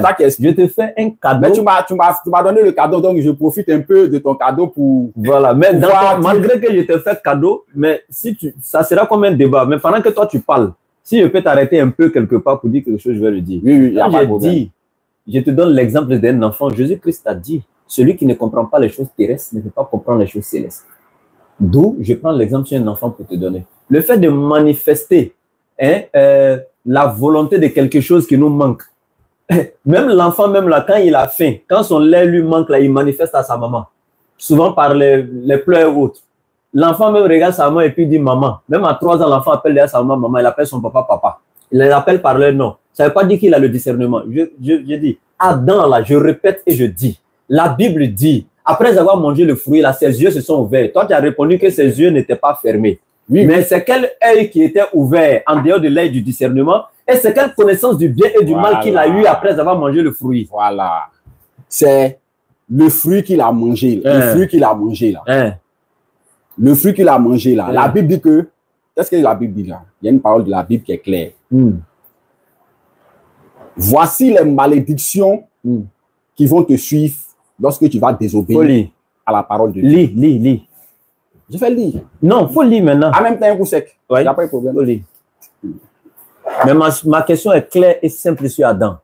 Quelle est cette c'est-à-dire que quand on dit ses yeux se sont ouverts là, c'est quel œil? Alors qu'il n'était pas aveugle, ses paupières n'étaient pas fermées selon toi. Ses yeux se sont ouverts là, c'est les malédictions là qu'il a vues. Parce que la Bible dit, voici les malédictions. Quand tu vas désobéir. C'est écrit que c'est les malédictions qu'il a vues. Quand tu vas désobéir, la Bible n'avait jamais dit ça. À Adam, attends, la Bible même n'avait jamais dit ça à Adam. La seule chose que la Bible a dit à Adam, si le jour où tu mangeras ce fruit, tu mourras. La Bible n'a pas dit tu verras des malédictions. Le jour où tu en mangeras, tu mourras à coup sûr. Le jour que... Et si on rentre là-bas, c'est un problème dans la Bible. Tu en mangeras, tu mourras. Tu mourras. Sauf qu'Adam a mangé, il n'est pas mort ce jour-là. Mais on ne va pas rentrer dans ça. Ça fait tu mourras. Il faut te calmer. Ce n'est pas un débat. Je répète. Si pour toi, Adam était adulte, mature, il savait tout, alors pourquoi c'est après avoir mangé le fruit qu'il a su qu'il était nu? Ça, pourquoi? Comment? Et puis, ça, il a honte, il court, il va se couvrir. C'est le résultat de la malédiction. Attends, donc il ne savait pas qu'il était nu. Je dis, c'est le résultat. Non, tu n'as pas compris. Est-ce que tu comprends ma question? Oui. Il est nu, hein? Il est tout nu comme ça. Oui. Sa femme est nue. Après avoir mangé le fruit, net, ils se sont regardés, ils ont su qu'il était nu. Chacun coup, il prend les feuilles, il se couvre. Donc, il ne savait pas qu'il était nu, quoi. Étant adulte déjà. Hein, c'est le résultat de la malédiction. Quand toi, tu avais 3 ans, là, tu ne portais pas caleçon, c'était propre. Aujourd'hui, là, tu peux sortir sans caleçon. J'ai posé une question. Non, j'ai posé une question. Tu avais 3 ans, tu ne portais pas caleçon, il n'y a pas de problème. Mais aujourd'hui, là, est-ce que tu as sortir sans caleçon?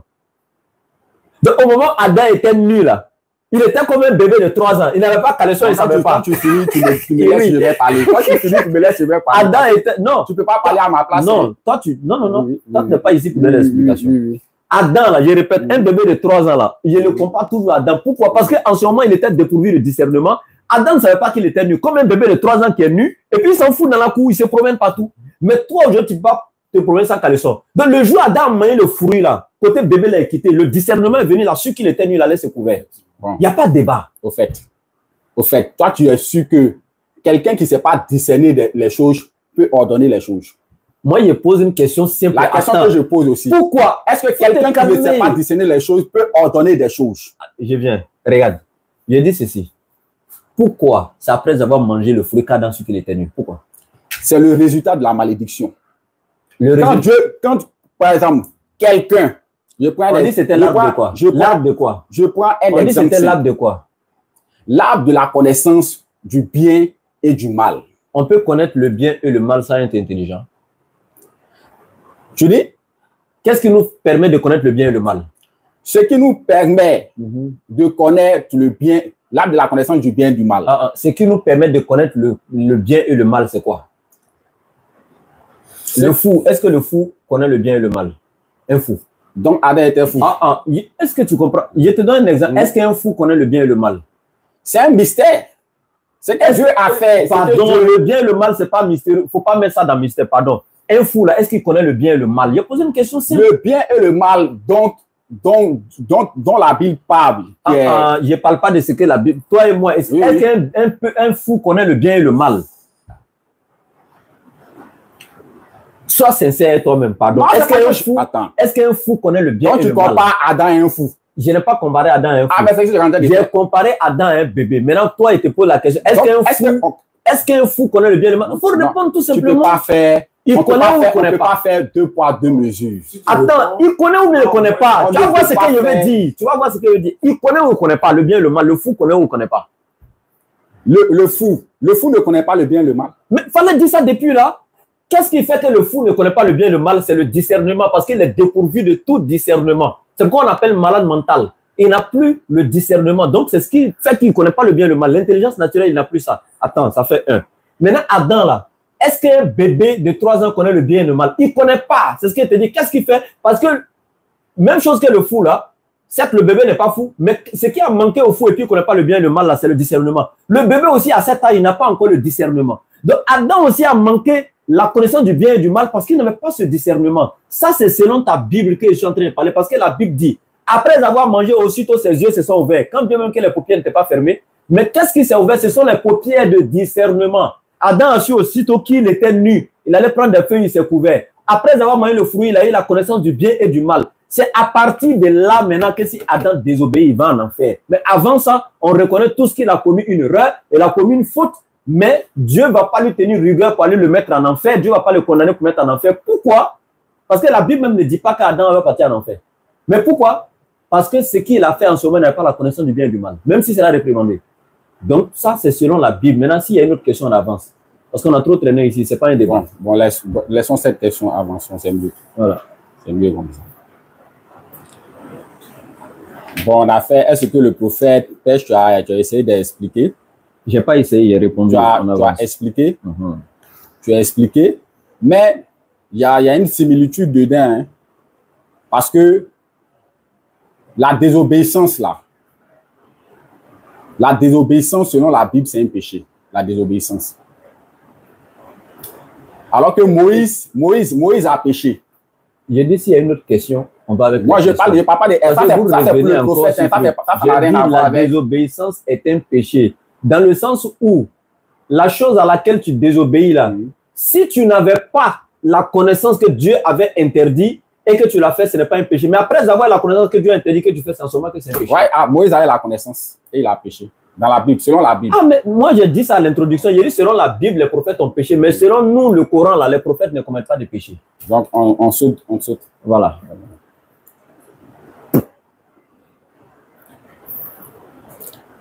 Est-ce que Jésus savait qu'il allait mourir à la croix? Est-ce que Jésus savait qu'il allait mourir à la croix? Selon la Bible? Oui, selon la Bible. Bien.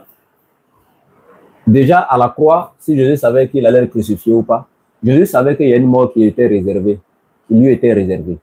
Jésus savait très bien que les gens complotaient pour le faire mourir. Dans le Coran, il a même prié Dieu, mais même dans la Bible, dans Matthieu chapitre 26, verset 39, Jésus faisant quelques pas en avant, se prosterna face contre terre et pria Dieu ainsi. Père, si cette coupe pouvait s'éloigner de moi, non pas comme je veux, mais comme tu veux. Et la coupe ici, c'est la mort. Donc Jésus savait que les gens complotaient à le faire mourir, donc il savait. Mais est-ce que, oui, il savait. Tu as répondu qu'il savait qu'il allait mourir à la croix. Il savait que les gens complotaient pour le faire mourir à la croix. Que les gens complotaient, ou bien il savait que lui-même, je ne parle pas du complot. Hein. Jésus savait que les gens complotaient à le faire mourir. Ma question, je ne parle pas du complot. Voici ma question. Est-ce que Jésus savait qu'il allait mourir à la croix? Je ne parle pas de comploter. Jésus n'est pas venu avec l'intention de venir mourir sur la croix. S'il était venu lui-même, comme certains chrétiens le prétendent, tu n'as pas encore prétendu ça ici, venir se sacrifier, mourir, comme certains le disent, en ce moment, j'aurais dit oui, il savait parce que lui-même, il sait pourquoi il est venu. Mais sauf que, selon les propos de Jésus, quand il était devant Pilate, il dit, celui qui me livre à toi a commis un plus grand péché. Celui qui est venu volontairement venir se faire tuer, il ne peut plus dire encore celui qui me livre a commis un plus grand péché. Si c'est lui-même qui est venu se livrer, en tout cas, à cette même mort. Donc, naturellement, Jésus savait qu'ils allaient comploter contre lui. Et il a dit, je vais à Jérusalem. Les scribes et les pharisiens, ils vont comploter, ils vont m'arrêter, etc. Le Fils de l'homme sera arrêté. Il savait que les gens complotaient pour l'arrêter. Mais, le même Jésus est allé dans le livre de Matthieu 26, 39, il demande à Dieu qu'il ne veut pas mourir. Parce que, si lui et son père étaient tombés d'accord, va mourir, et qu'il sait qu'il était venu pour ça, son père lui avait ordonné de venir mourir, il ne peut pas venir sur la terre et puis désobéir à son père. Jamais. Et puis Jésus n'a pas peur. Les pierres, là, ils n'ont pas eu peur de mourir. Ils sont restés, on dit de régner, il dit régner pas. Ils ont été crucifiés et renversés. Il y en a qui ont été, c'est-à-dire on coupe sa main droite et son pied gauche, ou pied gauche, c'est-à-dire que on les a tués. Certains apôtres ont été dépecés. Ils n'ont pas eu peur de la mort. Ils sont morts avec la foi, selon les écrits bibliques. Il y a le document de truc là, je ne sais pas où c'est écrit le titre. Bon, vous serrez mes témoins. Ouais, excusez, c'est vrai. Oui, désolé. Donc c'est vrai, on va modérer, c'est vrai. Donc pour dire tout simplement que ceux-là, ils n'ont pas eu peur, donc ce n'est pas Jésus qui allait avoir peur. Il n'était pas venu pour ça. Mais est-ce que Jésus lui-même n'a pas prophétisé sa mort? Il faut nous enseigner. Il faut me donner le passage, disons. Donne-moi le passage, s'il te plaît. Marc 10, 33 à 34. Il dit quoi? Il faut lire, s'il te plaît, et puis tu me poses la question. Est-ce que Jésus n'a pas prophétisé sa mort? Ils ont fait quoi? Quoi? Le live. Bon, il faut relancer. Ça va relancer. Ouais. Ah, désolé, je ne savais pas. Ah, ils sont en tas derrière toi. Ouais.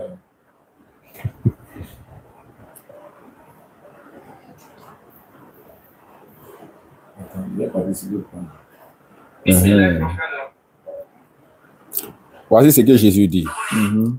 Marc 10, à partir du verset 33. Voici, nous montons à Jérusalem et le Fils de l'homme sera livré aux principaux sacrificateurs et aux scribes. Ils le condamneront à mort et ils le livreront aux païens qui se moqueront et lui cracheront sur lui. Le battront de verge et le feront mourir. Et le troisième jour, après, il ressuscitera. Jésus prophétise sur sa mort et sa résurrection. La question. Est-ce que Jésus savait qu'il allait mourir? Bien. Jésus, je répète. Le mot mort. Voilà, c'est ça. Il allait quitter ce monde. Ouais. Voilà, est-ce qu'il savait qu'il allait quitter ce monde? Exactement. Non. Je répète, le passage que tu lis, il est authentique. Il est écrit dans la Bible. Oui, oui. Mais sauf qu'il y a un souci. Il y a un souci dans le sens où ce passage existe. On l'a lu, même dans l'évangile de Matthieu, il existe, etc. Mais sauf qu'il y a un problème. Moi, je répète, Jésus savait que les gens allaient comploter contre lui. Mais lui-même, son intention n'a jamais été de venir se livrer. Et le complot que les gens allaient faire, même quand vous allez lire, c'est ce qui est dit dans le verset. Il dit, je m'en vais, le Fils de l'homme sera arrêté, sera condamné. Ah, c'est une prophétie, hein? Il faut te calmer. J'ai dit, ce qui allait être fait, même si c'est 1000 prophéties, je dis bien, annoncer une prophétie, ça veut dire tout simplement quelque chose qui doit arriver. Mais est-ce que la prophétie qu'il annonce là, ça veut dire que lui-même là, c'est ce qu'il est venu faire, c'est ce qu'il a voulu faire? Non, ça n'a rien à voir. Nous sommes allés à l'école, on sait une prophétie c'est quoi. Et il y en a plein comme ça dans la Bible qui annoncent d'autres choses. Même les malheurs, il a prophétisé sur la fin du monde. Voici, le mal sera là, les gens vont faire ceci, les voleurs, les tremblements de terre. Ça veut dire que c'est lui qui est pour ça, ou c'est ce qu'il voulait que ce soit fait. Non, il a prophétisé dessus. Mais je dis ceci, il prophétise, certes, voici ce que les gens feront. Et le verset, tu l'as lu, il est clair. Mais sauf que lui, il n'est pas d'accord avec ça. La preuve, il est allé à Gethsémane pour aller prier en demandant à l'Éternel d'éloigner ça de lui. Ce malheur-là, Dieu n'a pas éloigné ça. Il faut prendre le verset là. Il faut lire le verset. Matthieu 26, 39. Voilà. Ok, bon. Il y a une révélation dedans. Il y a une révélation dedans. Bon, ouvre. Matthieu 26, 39.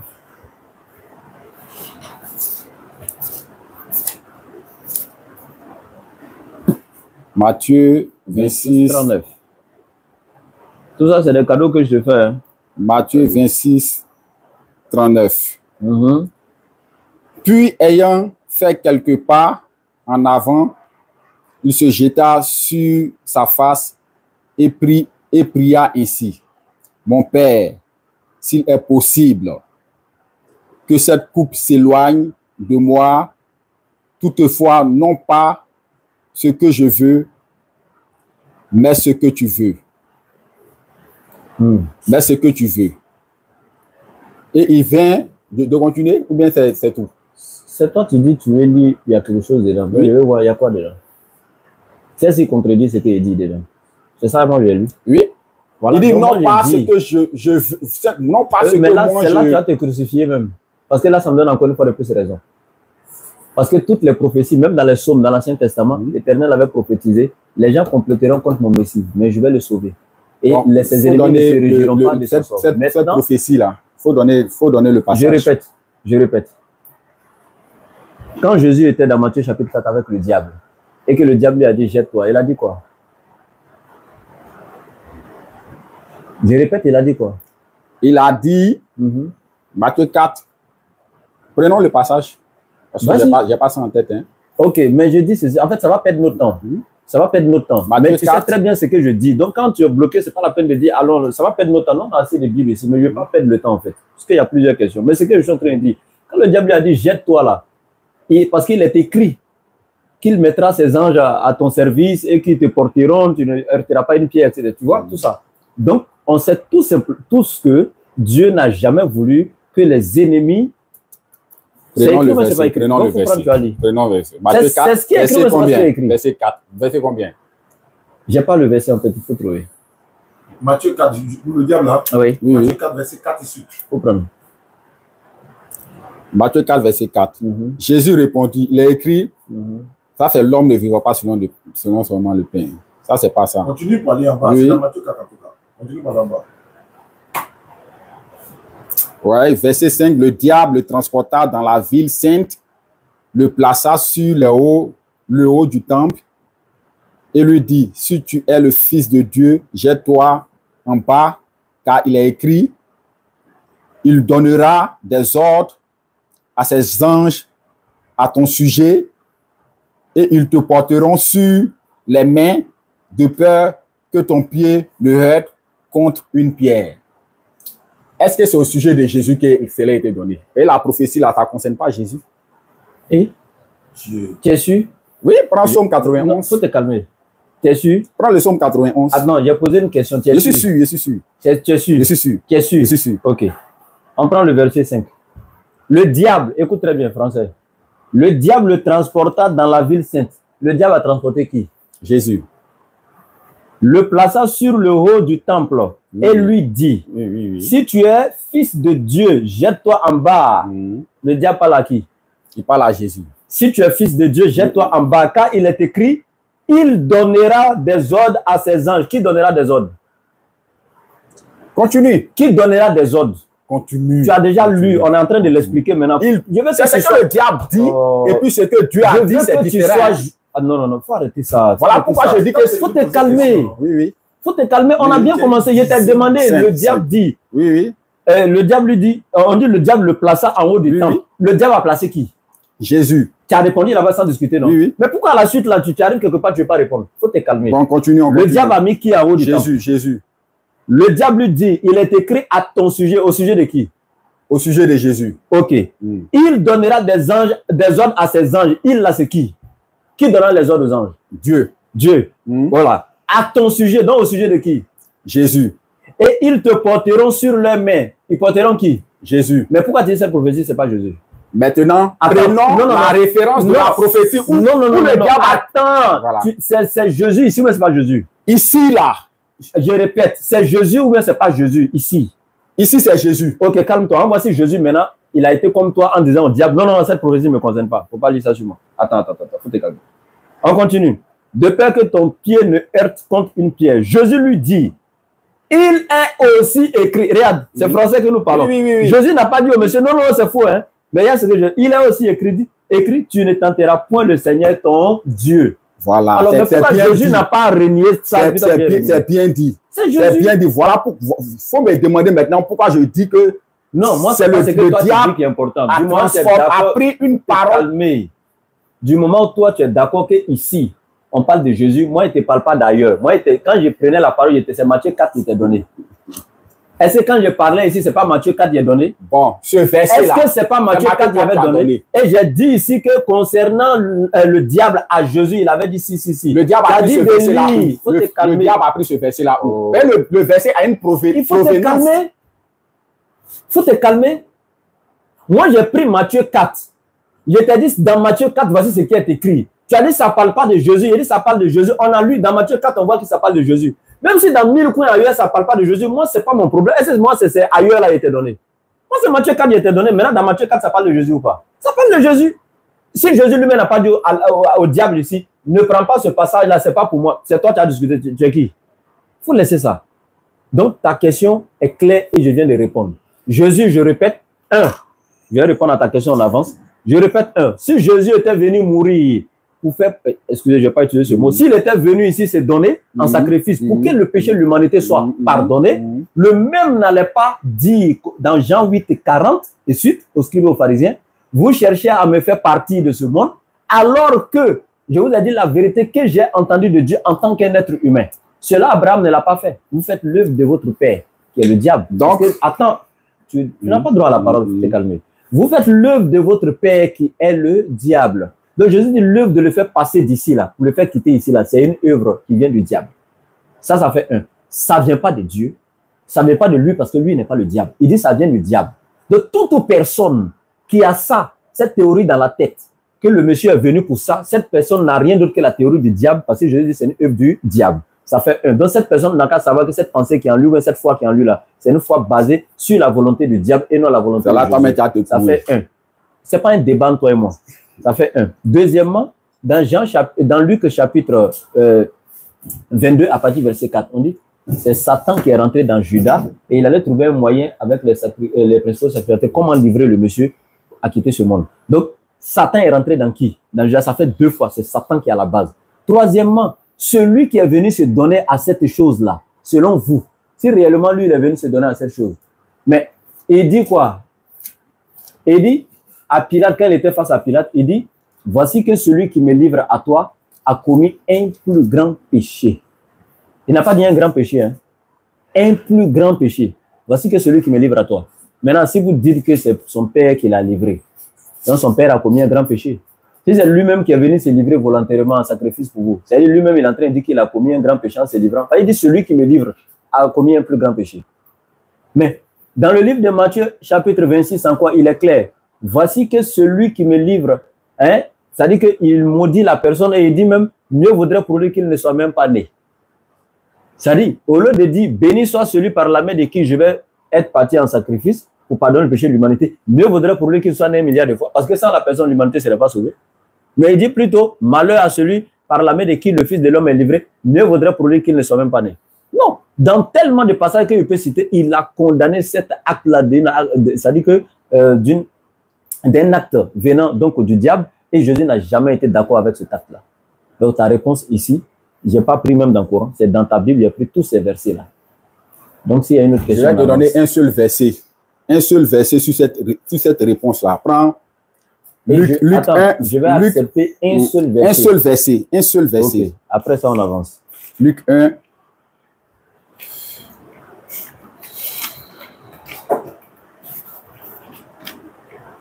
Luc 1, 19. Faut lire. Luc 1, 29. Luc 1, 29.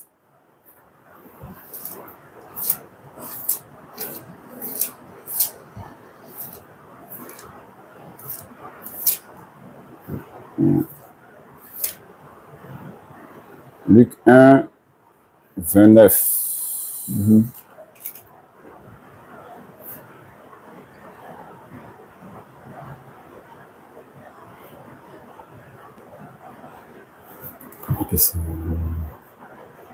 Jean 1, 29 plutôt.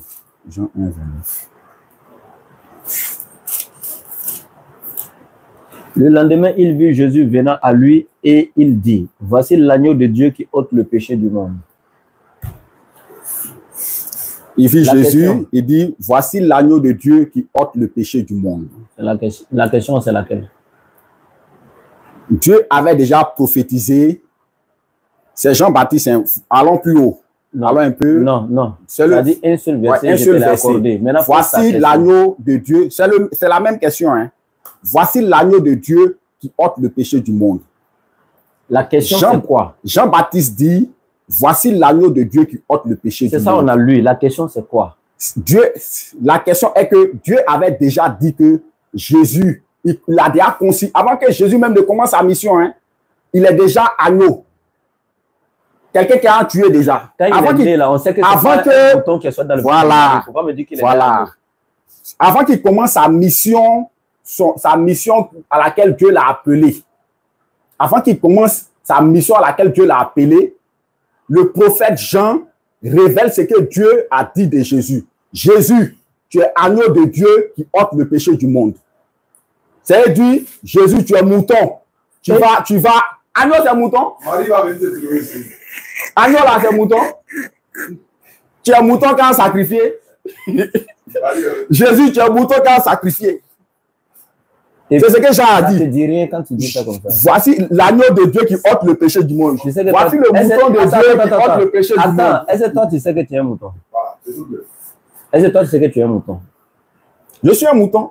Par rapport à ton action, tu sais que tu es un mouton? Je suis un mouton parce que je suis une brebis. Dans la Bible, on dit brebis. Brebis, là, c'est lui qui fait la volonté de celui qui l'a appelé. Même. C'est la spiritualité, ça c'est dans la spiritualité. Toi, tu n'es pas dans, tu es physique devant moi, il dit tu es un mouton. Mais Jean l'a fait de façon, il a dit ça de façon physique, mais il sait ce qu'il dit. Mais toi, tu es un mouton, non? Voici l'agneau de Dieu qui ôte le péché du monde là. Il dit, voici le mouton que Dieu va prendre pour sacrifier, pour ôter le péché du monde. C'est ce que ça signifie. Donc toi, tu es un mouton. Attends, non, c'est ce que Dieu est en train de dire. Moi, je n'ai jamais dit que Jésus est mon Dieu. Hein. Non seulement. Moi, je n'ai jamais dit. Non, hein, je ne parle pas de toi. Non seulement selon toi, ton Dieu est mouton, toi-même tu es mouton. Moi, je n'ai jamais dit que Jésus est Dieu. Ah, est-ce que depuis qu'on a commencé, il était une famille. On n'a pas parlé de ça. Donc, un mouton est venu sauver des moutons. J'ai dit. Un mouton est venu sauver des moutons. C'est la parole de Dieu. Est-ce que c'est le verset? C'est ça ou pas? Le verset là, c'est clair ou bien c'est pas clair? Un mouton est venu sauver des moutons. Il a donné un seul verset qui est clair. J'ai dit, tu as posé une question dans le verset là. Maintenant, j'ai dit, donc un mouton est venu sauver des moutons, on est d'accord? Oui. D'accord. Ok, donc un mouton est venu sauver des moutons, on est d'accord. Maintenant, quelle est ta question parmi les moutons ici, là, sur le mouton ici? Quelle est ta question? C'est que Jésus, quand il est venu, qui est un homme, Jean dit que Dieu dit, il est le mouton de Dieu, il sera sacrifié. Il est le mouton de Dieu qui sera sacrifié. Oui. Je comprends maintenant pourquoi vous le suivez moutonnièrement. Maintenant, je dis, quelle est la question dans le verset? La question là, c'est la première question que tu as posée. La réponse à la question que tu as donnée. Qui savait? Tu n'as pas pu. Il était venu. Le mouton savait qu'il était venu. Il était venu pour mourir. Parce que dès le début, vous voyez ce qui a été dit. J'ai compris. Donc c'est bon. Donc ici, je répète, et ça rejoint encore ce qui est d'une fois de plus. Quand on dit voici l'agneau de Dieu, ou le mouton selon toi de Dieu qui vient ôter le péché du monde, ça ne veut pas dire que le mouton là, il est venu. Le verset ne dit pas qu'il est venu comme ça, ou bien se mettre comme ça pour pécher. Je ne veux pas dire le terme ici à cause du direct, mais on n'a pas dit que voici l'agneau de Dieu qui vient faire comme ça, ou bien qui vient se faire comme ça pour pardonner le péché de l'humanité. On dit, Jean lui-même, il a ôté beaucoup de péchés. Parce que Jean faisait le baptême de la repentance et du pardon des péchés, selon Matthieu chapitre 3. Il répète, il faisait le baptême de la repentance et du pardon des péchés. Donc quand Jean te baptisait, là, tes péchés étaient pardonnés, parce que c'était le baptême du pardon des péchés qu'il faisait. Mais Jean n'est pas venu faire comme ça pour pardonner le péché de l'humanité. Donc, maintenant, ce que je peux dire tout simplement, le passage ne dit pas qu'il est venu lui-même se donner parce qu'il était clair, celui qui vient me livrer à combien plus grand péché. Non, les termes là, j'ai déjà compris, il n'y a pas de problème. Donc, on peut avancer avec une autre question. La prochaine question, c'est quoi? Ouais, on vient.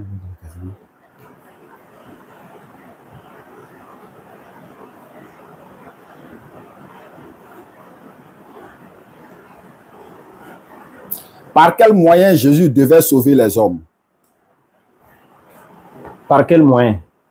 Selon ce que lui-même il enseignait, quoi. Ok, il n'y a pas de problème. Non, c'est la question. Par quel moyen? Par le moyen que lui-même il a enseigné dans la Bible. Il est venu sauver les gens à travers les commandements de Dieu. Enseigner ce que Dieu a dit aux êtres humains de faire. Ne pas mentir, ne pas voler, ne pas commettre l'adultère, honorer ses parents, etc., etc. Selon lui, je répète, c'est une question et je donne les réponses maintenant. Il y a un homme riche qui est venu le voir et dit que dois-je faire pour hériter la vie éternelle? Même chose comme toi, la question que tu viens de me poser là. Le monsieur est venu poser la question à Jésus lui-même de son vivant. Il a dit, tu connais les commandements? Et avant même de dire ça, il a dit au monsieur, pourquoi m'appelles-tu bon? Il n'y a de bon que Dieu seul. Après ça, il dit, tu connais les commandements pratiques là. Tu ne voleras pas, tu ne déroberas pas, tu ne commettras pas l'adultère, tu honoreras ton père et ta mère, etc. Donc du coup, Jésus a montré au monsieur ce qu'il doit faire en lui présentant les lois. Ça fait un. Deuxièmement, dans Jean chapitre 12, versets 48 à 50, il est clair lui-même. Et il dit, les commandements de Dieu est la vie éternelle. C'est pourquoi les choses que je dis, je les dis comme le Père me les a dites. Il n'a pas dit ici, mon sacrifice, c'est ce qui est la vie éternelle. Non. Mais il dit, je sais. Et puis il a utilisé le verbe savoir. Non. Il utilise le verbe savoir, la certitude absolue. Un verset pour que je puisse lire quand même. Non, faut te calmer. Je suis en train de répondre. Il a utilisé le verbe savoir ici. Moi, quand je donne des réponses là où il peut te laisser parler, si je donne un verset sur lequel j'ai menti, tu peux m'arrêter. Mais tant que le verset que j'ai dit, c'est exactement ce qui est écrit, que tu ne peux pas contredire le verset, on avance. Moi, je suis comme ça. Il a dit dans ce verset-là, je sais que le commandement de Dieu est la vie éternelle. Il dit, je sais. Jésus a utilisé le verbe savoir, la certitude absolue. Jésus ne doutait pas. Il savait bien ce qui pouvait sauver les hommes. Et il dit, je sais que les commandements de Dieu sont la vie éternelle. C'est pourquoi les choses que je dis, je les dis comme le Père me les a dites. Et les disciples eux-mêmes encore ont confirmé ça, que c'est réellement les paroles que Jésus enseignait qui devaient les sauver et non sa chair. La preuve, dans Jean 6, 66 à 69, tout le monde quittait Jésus parti. Il a regardé les 12, il leur a dit, vous, ne voulez-vous pas vous en aller aussi? Simon-Pierre lui dit, à qui irions-nous? Nous savons que tu as les paroles de la vie éternelle. Et pas nous savons que ton sacrifice va nous sauver, non. Mais nous savons que tu as les paroles de la vie éternelle. Et Jésus dit quoi? Les choses que je dis, je les dis comme le Père me les a dites parce que je sais que son commandement, c'est ce qui donne la vie éternelle. Et le plus grand de tous les commandements, dans Marc chapitre 12, verset 29, Jésus a dit, Shema Israël, Adonai Elohim, Adonai Ehad. Écoute Israël, le Seigneur, notre Dieu est l'unique Seigneur. Donc, le plus grand de tous les commandements est de connaître Dieu. Et Jean 17, 3, Jésus clôture là-bas en disant, oh, la vie éternelle. C'est-à-dire pour être sauvé. Ta question, Jésus conclut en disant, la vie éternelle, pour que toi, tu puisses avoir ça là. Cela consiste à te connaître toi, le seul véritable Dieu et celui que tu as envoyé, Jésus-Christ. Celui qui a connu Dieu, le seul véritable et qui a connu et cru en Jésus qui est son envoyé, au temps du ministère prophétique de Jésus, étant un enfant d'Israël, tu partais au paradis. Clairement, sans débat. Parce que la mission de Jésus s'est limitée seulement aux enfants d'Israël. Et donc, voici un peu la réponse à cette question. Si tu as une question, si l'un des versets que j'ai donné, il n'y a pas de problème. En dehors de ça, une autre question. J'ai un seul verset par rapport à la question que j'ai posée. Non. Est-ce qu'il y a un problème sur l'un des versets que j'ai donné ici? Les versets que tu as donnés là, il n'y a pas de problème. Donc on avance. Mais moi, une autre question. Je ne suis pas un débat. Si tu as posé une question, j'ai répondu, ce n'est pas un débat. Donc on avance.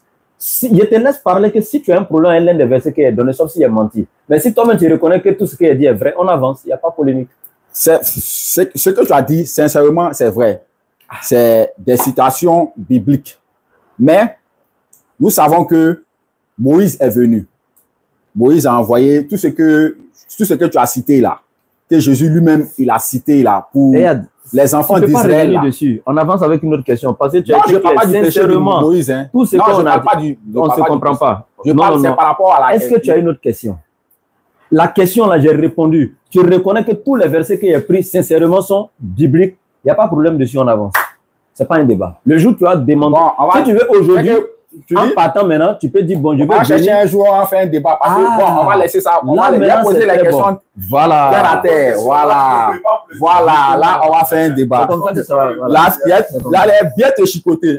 Exactement. Donc, c'est ça.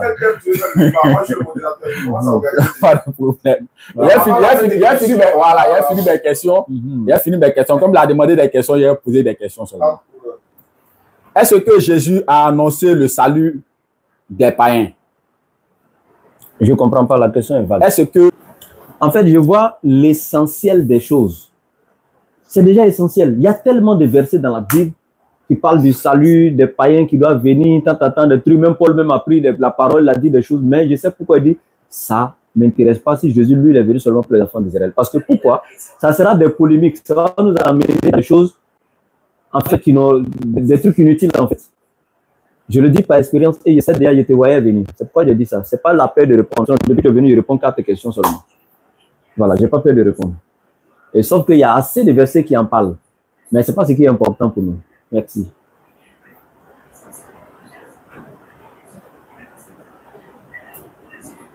Jésus-Christ est venu pour les enfants d'Israël. Confirmé, point barre.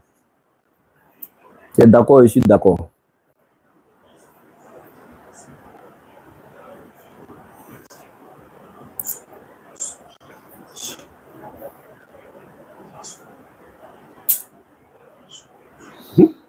Vous avez sorti direct, hein?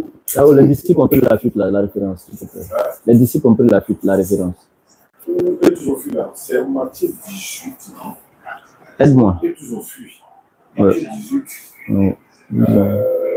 Voir le verset 18 pour voir.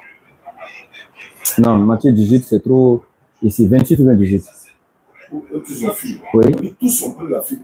Oui, mais Matthieu. Il n'y a pas les témoins là. Oui. Non, Matthieu 18, ça c'est trop derrière ici. Dans 18, là, les gars n'étaient même pas encore allés à Golgotha ou tout ça. Faut voir là-bas. C'est pas dans Marc là.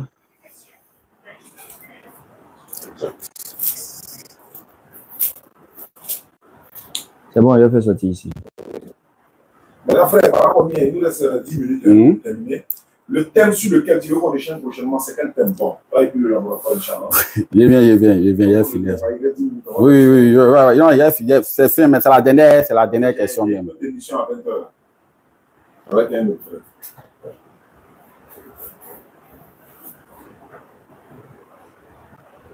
Ouais, le verset. Jean 19, verset 26. Ok. Qu'est-ce qu'il y a écrit? Jésus voyant Jean 19, verset 25 à 26. Près de la croix de Jésus se tenaient sa mère et la sœur de sa mère, Marie, femme de Clopas, et Marie de Magdala. Jésus voyant la mère et auprès d'elle le disciple qu'il aimait, dit à sa mère, femme, voici ton fils. Qui est ce disciple? Jean. C'est écrit. Toi, tu es sorti d'où est le nom de Jean? Disciple. Attends, faut te calmer. Tu es sorti d'où? Le disciple que Jésus aimait là. C'est écrit dans la Bible. On dit le disciple que Jésus, quand on dit le disciple. Écoute, c'est pas la première fois que tu sors ce verset là. D'ailleurs, même depuis que tu fais, c'est ce verset que tu cherches. Maintenant, il faut te calmer. Même hier, j'étais en train de répondre à ça avec quelqu'un. Je répète. D'où tu sors que c'est Jean? D'où je sors que c'est Jean? Je vais faire sortir ça encore. Dans la Bible, hein? Dans la Bible encore. On va sortir. Je vais faire sortir ça clair, vite même, ça va vite sortir. Rapidement. Tu as 10 minutes, donc ça compte déjà. Ouais, ça compte déjà. Je vais faire sortir ça vite.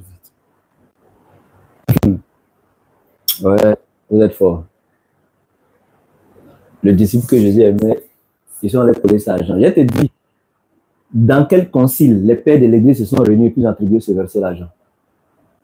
En fait, il ne sait même pas l'histoire de la Bible. Dans quel concile les gens se sont réunis et puis ils ont discuté sur le verset, puis ils ont décidé d'apporter le disciple que Jésus aimait à Jean. Je te dis ça aujourd'hui. C'est de ça qu'il s'agit. Montre-moi dans la Bible que c'est Jean. Le disciple que Jésus aimait, c'est Jean. Si tu me donnes une version, on dit Jésus aimait Jean. Si il détestait Pierre, tu vas me dire. S'il n'aimait pas Matthieu aussi, tu vas me dire. Il aimait tous ses disciples, il n'a pas détesté un. Mais ici, quand on dit le disciple qu'il aimait, là, pourquoi on dit c'est Jean? C'est écrit où c'est Jean. En fait, tu donnes un verset où on dit tous ont pris la fuite. Tous, sans exception, ont pris la fuite. On n'a pas dit tous, sauf les disciples qu'il aimait.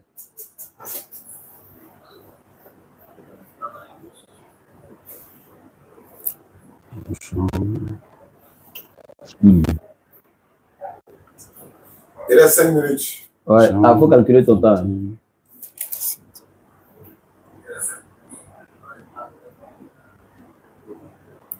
Alors le disciple que Jésus aimait dit à Pierre, c'est le Seigneur. Et Simon-Pierre, dès qu'il eut entendu que c'était le Seigneur, mit son vêtement et sa ceinture, car il était nu, et se jeta dans la mer. Où sont les sens? C'est l'avance à venir là, non? Le disciple que Jésus aimait. Et moi, je veux savoir quelque chose. Pourquoi ils sont nus? Des garçons, ils sont nus et puis c'est l'avance. Pardon. Il y a ça encore. Le disciple que Jésus aimait là, ça sort encore. Il y a une autre version encore où Jésus, il s'est adossé sur la poitrine. Où il s'est adossé. Après ça, là encore, il y a une partie où le gars s'est adossé, où Jean s'est adossé sur la poitrine de Jésus. Il s'est adossé sur la poitrine de Jésus. Et puis, il a demandé, Pierre lui a dit non, c'est toi que Jésus aime, non? Il faut parler à Jésus. Donc, il s'est adossé sur la poitrine de Jésus et il a demandé à Jésus qui va te livrer. On dit le disciple que Jésus aimait là. Il s'est appuyé sur la poitrine de Jésus. Oui, sur la poitrine de Jésus et puis il a demandé à Jésus. Si moi, attends, il a parlé dans l'oreille de Jésus. Toi, qui va te livrer? Puis Jésus lui a dit, celui qui plonge la main avec moi dans le plat, c'est lui qui va. Il parlait de Judas. Il parlait de Judas. Mais le disciple que Jésus aimait. Écoute, moi, il n'a jamais dit. Le disciple que Jésus a aimé encore des gens encore. Ils ont demandé, tous ceux-là, ils vont mourir. Tous ceux-là, ils vont tuer. Ils vont dire. Mais est-ce que lui il va te calmer? Tu es au courant de ça? Faut te calmer. Je n'ai pas dit. Faut te calmer. Je n'ai pas dit de prendre d'autres versets dans la Bible où c'est écrit le disciple que Jésus aimait. Il y a plusieurs versets que Jésus aimait. Tu m'as posé la question. J'ai dit, c'est écrit où? Moi, je n'ai pas dit que. Mais je t'ai montré le verset. Faut te calmer, il a parlé. Ils sont comment même? Tu as fait, il a dit, tu es réellement mouton. Hein. Parce que toi-même, tu as dit. Ça ne peut pas te faire mal. Oui, continue. Donc, du coup, j'ai dit ici, il n'est pas dit de me montrer un autre verset où ils ont parlé du disciple que Jésus aimait. Je sais qu'ils ont parlé du disciple que Jésus aimait. Mais c'est écrit où que le disciple que Jésus aimait, là, c'est Jean. Le disciple que Jésus aimait, là, c'est Jean. Toi, tu es quitté pour dire ça. Alors que Jean était parmi les 12 ou pas. Jean était parmi les 12 ou pas. Jean était parmi les 12. Mais c'est écrit dans Matthieu chapitre 26, verset 56. Mais tout cela est arrivé afin que les écrits des prophètes furent accomplis. Alors tous, il y a tous, on met S, les disciples, S à la fin. Tous, virgule, les disciples, avec S à la fin des disciples. Donc Jean inclut. L'abandonnait et pris au pluriel, ENT à la fin de la fuite. Tous les disciples l'ont abandonné. Mais à la fin, là, Jean est revenu là-bas. Tu dis à quoi? À la croix. Oui, c'est ce qu'il a écrit. À la croix. Ils ont fui, mais Jean est revenu. Après, il est revenu. Il va arrêter là. Donc, Jean est revenu, c'est ce qu'il a écrit. Il était infidèle. Bon, voilà ce qu'on va faire. C'est écrit, c'est ce qu'il a écrit. Le prochain débat, là, tu veux quel thème avec le laboratoire ici au bureau? Le prochain débat, est-ce que Jésus. Il y a un thème qui peut vous favoriser. Un thème qui te favorise pas. Sinon, dans le thème, tu ne peux pas t'en sortir. Est-ce que Jésus est fils de Dieu? Là, il y a tous les passages où Jésus a déclaré qu'il est fils de Dieu. C'est le thème que tu veux, non? C'est le thème que j'ai vu. Donc, tu viens quand? Je viens. Attends. Fais ton programme. Moi, il y a un thème sur ça tout à l'heure à 19h, 20h avec un Congolais. Voilà. Je vais venir, je vais t'appeler. Ok, voilà, comme tu as mon numéro. Je vais t'appeler. Dès que j'ai un bout de temps, c'est qu'elle sûr. Ouais, Figaro. Tu vas venir à Figaro. Mais Figaro, là, que vous finissez la nuit. De 16h à 18h30. Non, moi, je suis au travail. C'est les dimanches, je suis libre. Après, c'est il y a un débat jeudi sur prochain. Il y a un groupe de chrétiens qui a commencé à venir. C'est pas jeudi, là. L'autre jeudi. Où? C'est long. À Figaro, ça a duré. Oui, dans la journée, 16h, 18h, tous les jeudis. C'est long. Il n'y a pas de problème. Donc, tu retiens mon thème. Jésus est-il le fils de Dieu? Donc, le fils de Dieu. Il a déclaré ça. Tout le monde a déclaré ça. Moi, je ne fais pas un truc où Jésus a déclaré de sa bouche parce que moi, je vous connais. Vous allez dire, Jésus n'a pas dit. C'est celui-là qui a dit. Voilà, bon, chef, tout à l'heure, attends, mon micro, voilà. D'accord, on se retrouve tout à l'heure à 19h, 20h. Voilà un autre thème. Mais n'oubliez pas de vous abonner à nos différentes pages. Vous avez vu que l'autre TikTok là, c'est PAM. Donc, on a basculé ici. Donc, abonnez-vous. Nouvelle page de YouTube, abonnez-vous. Parce que là-bas, c'est comme une TV, en fait. Donc, vous allez voir le nouveau nom, la nouvelle description et tout ça, Inch'Allah. Donc, on se retrouve à 20h avec la grâce d'Allah et salam alaikum. Donc, merci beaucoup, frère. Merci bien. Donc, tu rentres bien? Ouais. Malgré il pleuvait, il est venu, il a atteint un couplet.